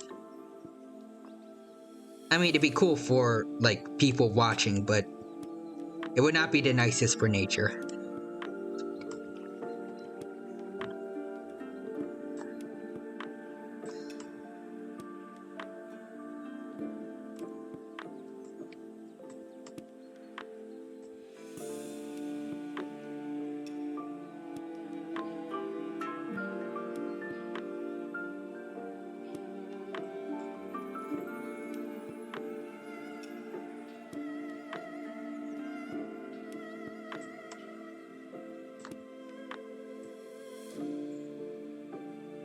Actually, speaking of Pyroraptor, I realized it's kind of odd, that in the Jurassic World franchise, they have a scene with a Baryonyx, hanging around in an area full of lava, but a Pyroraptor being able to swim. Like, I feel like one of them fits, the other's, kind of environment a little more. And granted, Pyroraptor didn't actually live, like, surrounded by flames, and its name comes from the fact that fossils were found after a forest fire, but I think it'd be interesting, like, aesthetically, like, appeasing to see, like, a Pyroraptor hanging around in a place full of lava. More so than a Baryonyx.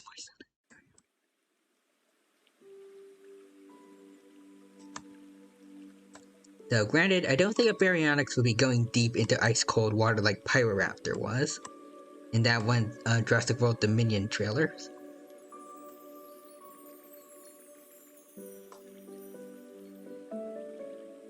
But, I mean, it's more believable that way. If it was a Spinosaurus swimming. Also, speaking of Spinosaurus, we have two of the big three, I guess, Spinosaurids. Like the most well-known ones, specifically. From Spino to Baryonyx being in Jurassic World and the Jurassic Park movies, but we've still yet to get Suchomimus. So I would love to see if... I don't think it's been...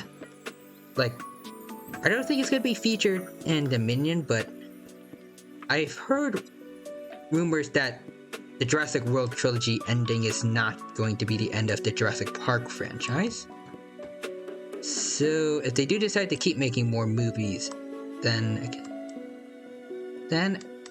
I would love for them to add Suchomimus in at some point.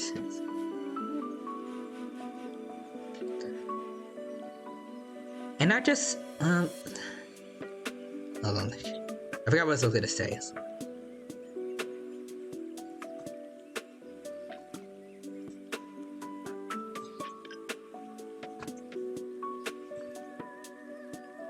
Not just in the Jurassic Park movies, but also, I guess more personally in the world of Dino VTubers, I guess, actually.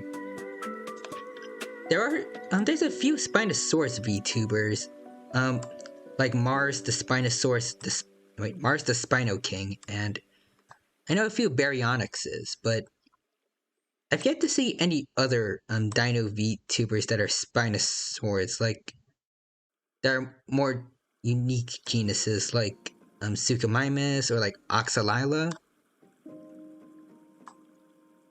I think it'd be cool, like as cool as it is always seeing fellow T-Rexes and Velociraptor VTubers, or like the occasional like Utahraptor and some Triceratopses.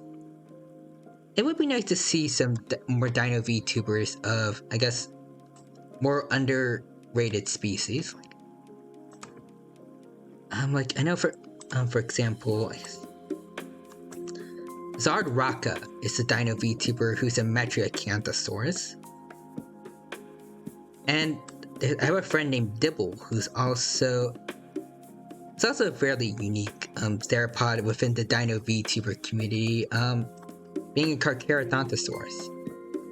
Oh, and also, hello Zarg! Welcome to the stream. Hope you're having a good day, thank you for stopping by, and it's good to see you here. Hey Dino, hello. Hope you're doing good today, and it's good to see you here. Hope that you are doing well. Hey mate, hello.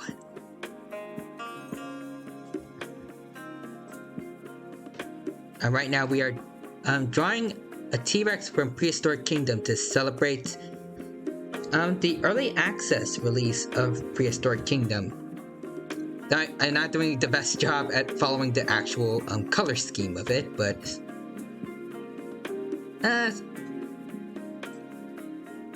I'll get around to that soon.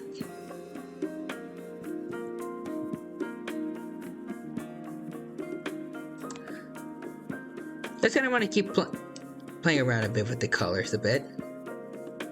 I'm gonna be lurking, because I got a little busy today. Understandable. Especially understandable. I know what it's like to be very, very, very busy. Especially since last week with, let's see, finals, moving back home, yesterday especially. I don't blame you. I don't blame you, but like, I very much understand it. And good luck with whatever it is that you need to be doing. And I hope all goes well with it. And that you have a good rest of your day. And if you're watching the stream as you're lurking, I hope that you enjoy it.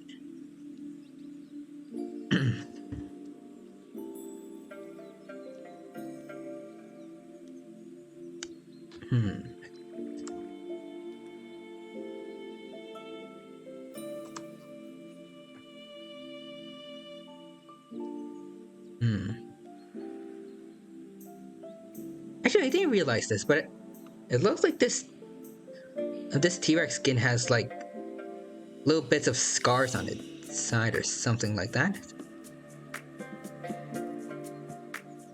If that's a reference to how T-Rex scars are often, like many T-Rex fossils have scars on them, especially from other T-Rexes, I think that's a pretty nice Easter egg that they have there.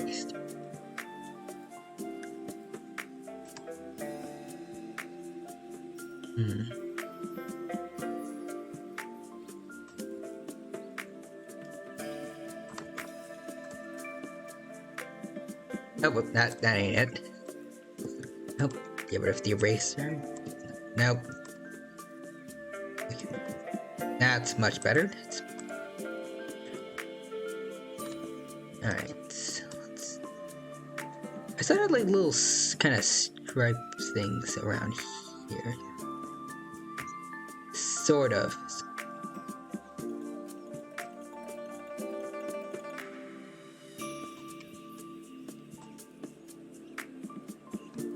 There we go. Plus a few kind of splotches around here.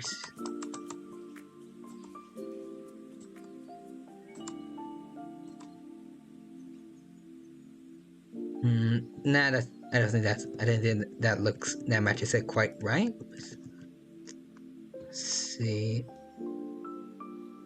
I can't do the bands around here though.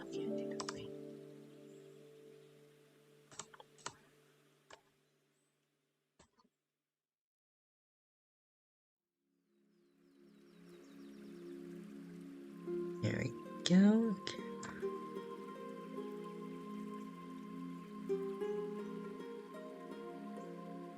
There we go. Careful. Careful. Alright. Then we get rid of that. And then we can get started on making, like having here be lighter so we can draw some bands on it.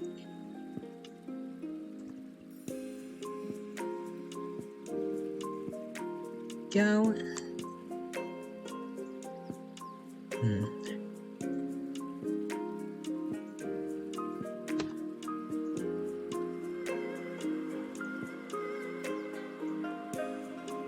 Boom.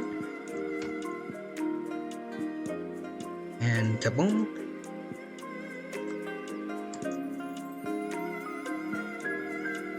I'll just use the line tool here, make my job a little bit easier.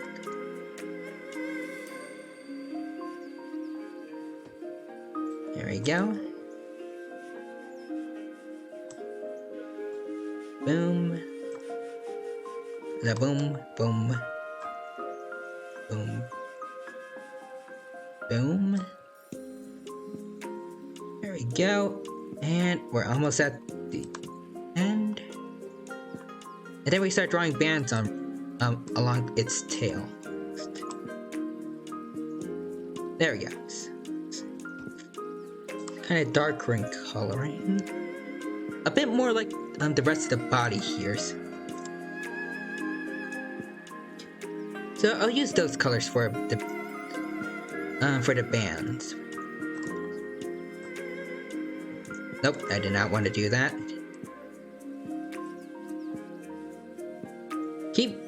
I don't know why, but I keep always picking the wrong brush. So get rid of this.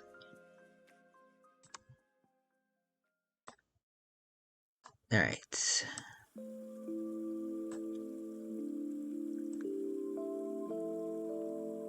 Alright, so the tip of the tail is completely darker colored. Yep, it pretty much is.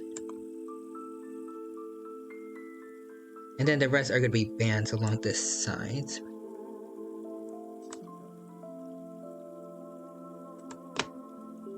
So I'll just do this actually.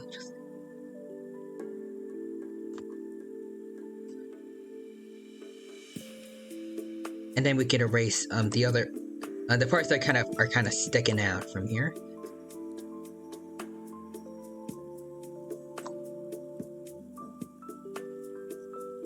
There he goes.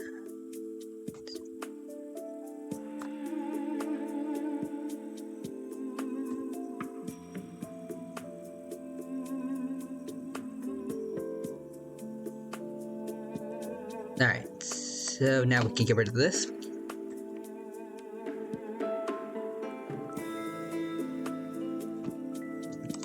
Actually, I think this might work a little bit better.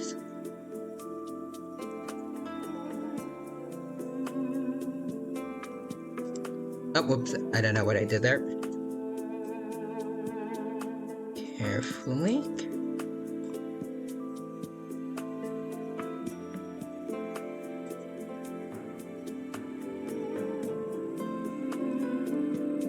Nope, hold on.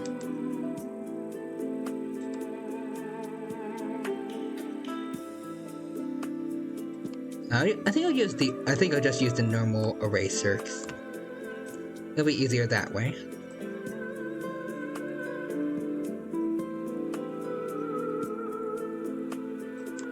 So let me. It's not quite as refined as the stripes from the model, so probably do a bit of other work on it. Maybe later. But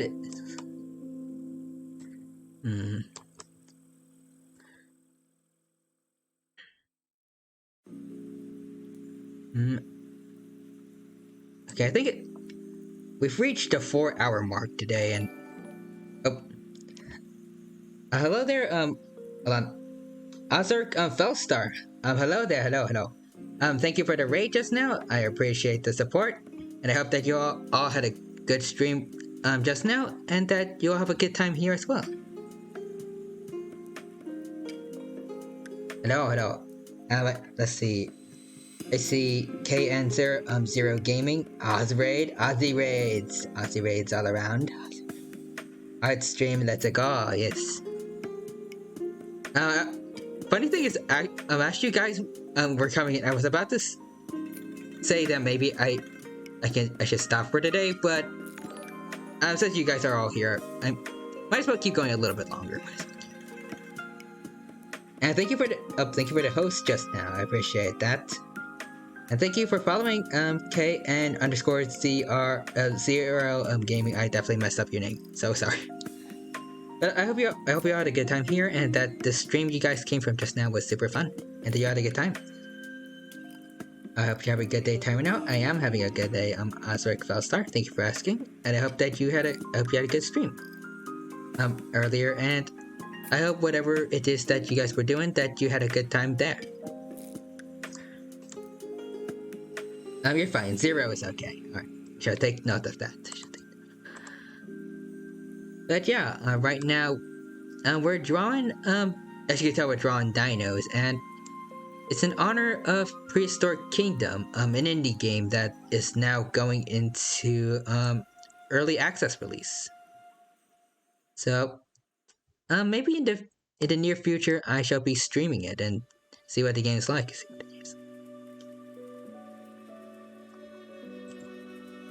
Pretty interesting game so far.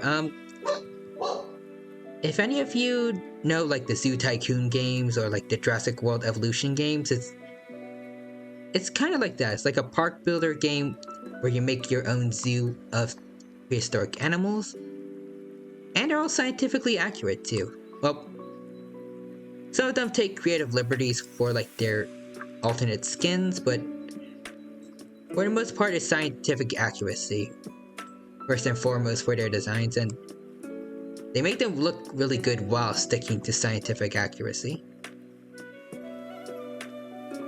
I love dinos. As you should. I mean, who doesn't love dinosaurs in the end?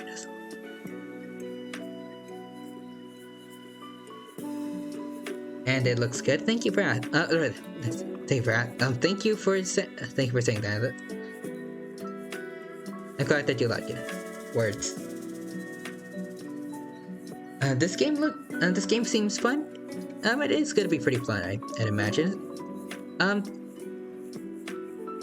There's been quite a few trailers released for it, so you can check those out on YouTube if you do wish to do so. One of them's actually, I don't know if you may know him, but if you watch like some old dinosaur documentaries like Prehistoric Park, they may recognize the name of Nigel Marven, and he not only did narration for part of some of the trailers of this indie game, but he actually talks about the dinosaurs in game. I don't know how you activate his voice lines, but I've seen compilations of them where he's talking about the dinos. Well, not just dinos, but like the prehistoric animals in general that you can get in the game. And I have seen a few of them that are possibly kind of Easter eggs for the old dinosaur documentaries / shows that he used to do. So those are always nice. If they say that they don't love dinos, then it's all lies. True. They're just not, too afraid to admit that they love dinos. When you shouldn't be. Because dinos are awesome.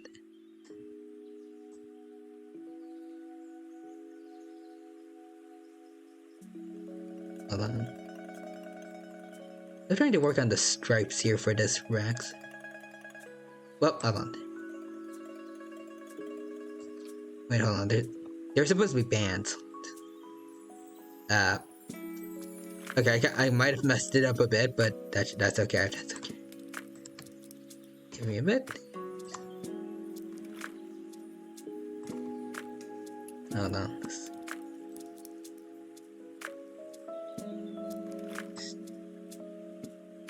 Just do this.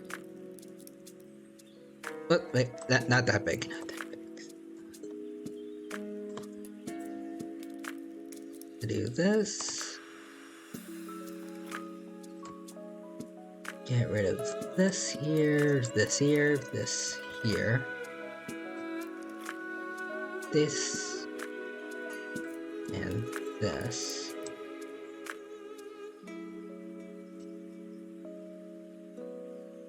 Alright, now we look at these again. Alright.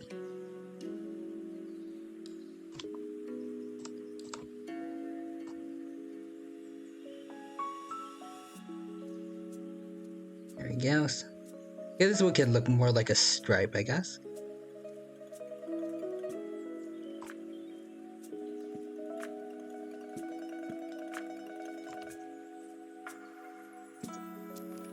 Go.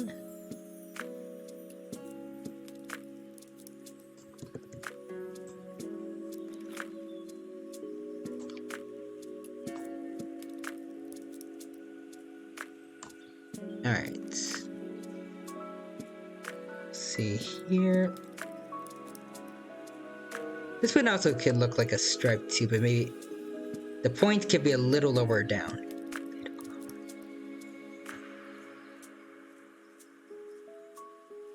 There we go.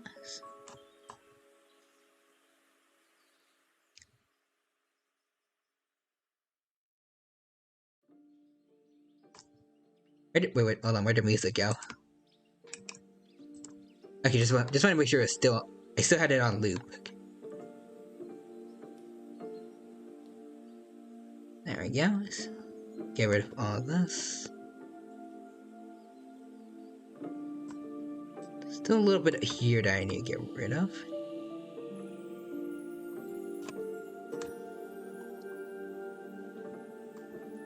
Get rid of this. And also a little bit of, tiny bit around here I want to get rid of. Yeah, fill that up.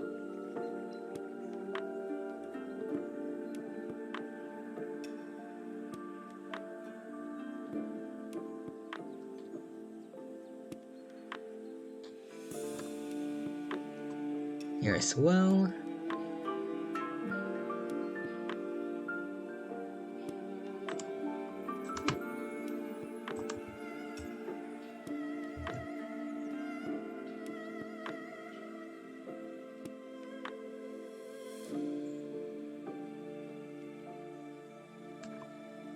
Go.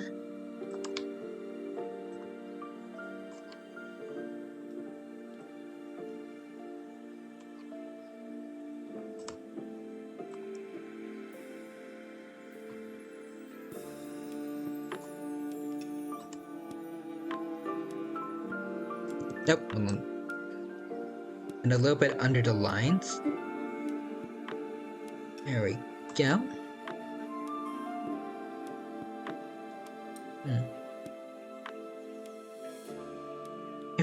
I want to make sure that this one stays a little more thicker than the others, because they're a bit. The bands on this tail seems a bit too small.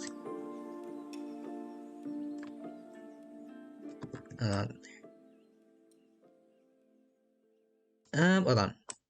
Do that again. And there we go. That looks better.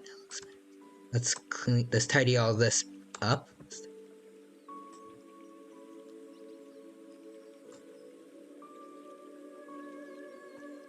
Alright. Fill in here a bit.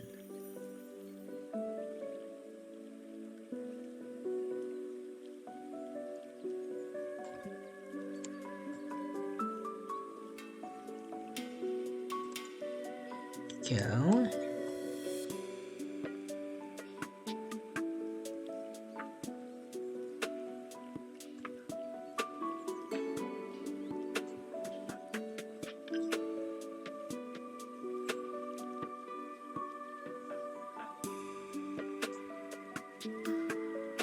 Alright.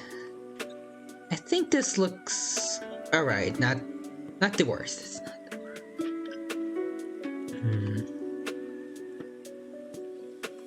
Alright, now let's get to the claws here and then try doing a bit of coloring for them as well.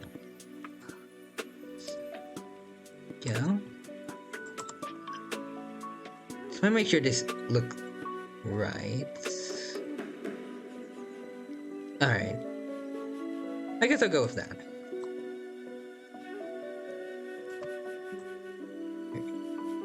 Go.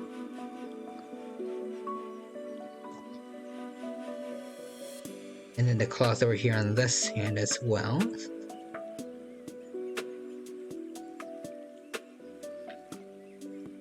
Alright.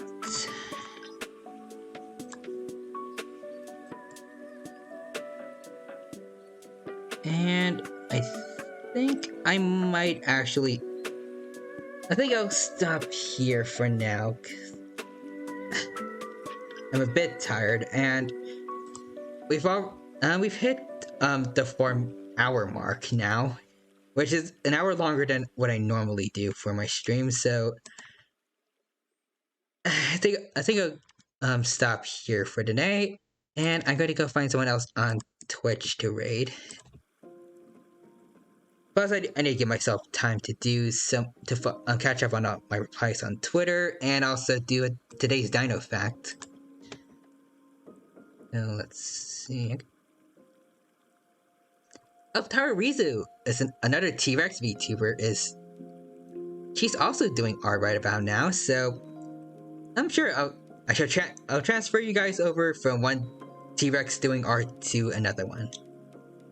So I'll get her name here, and I shall now get the raid link in the raid command in here. But before I do that, I just want to say to all of you, to everyone who's been lurking, who's been active in chat, anyone who just showed up at all, and who's had fun during these past 4 hours of streaming and watching me try to draw a dino.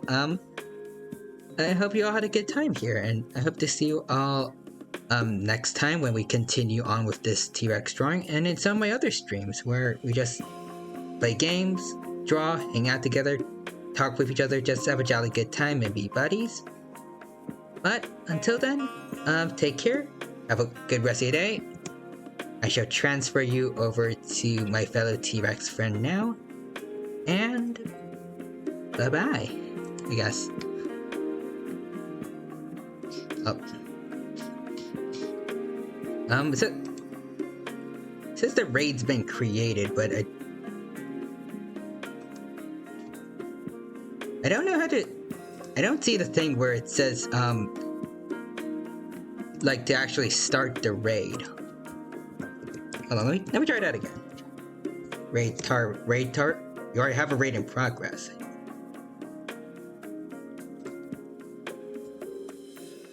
I don't see if I do. Okay.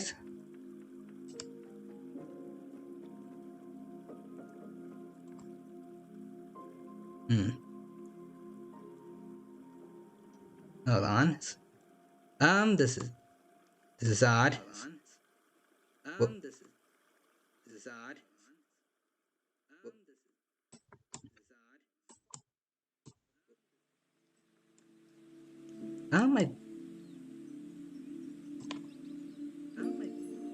I don't know what I just did, but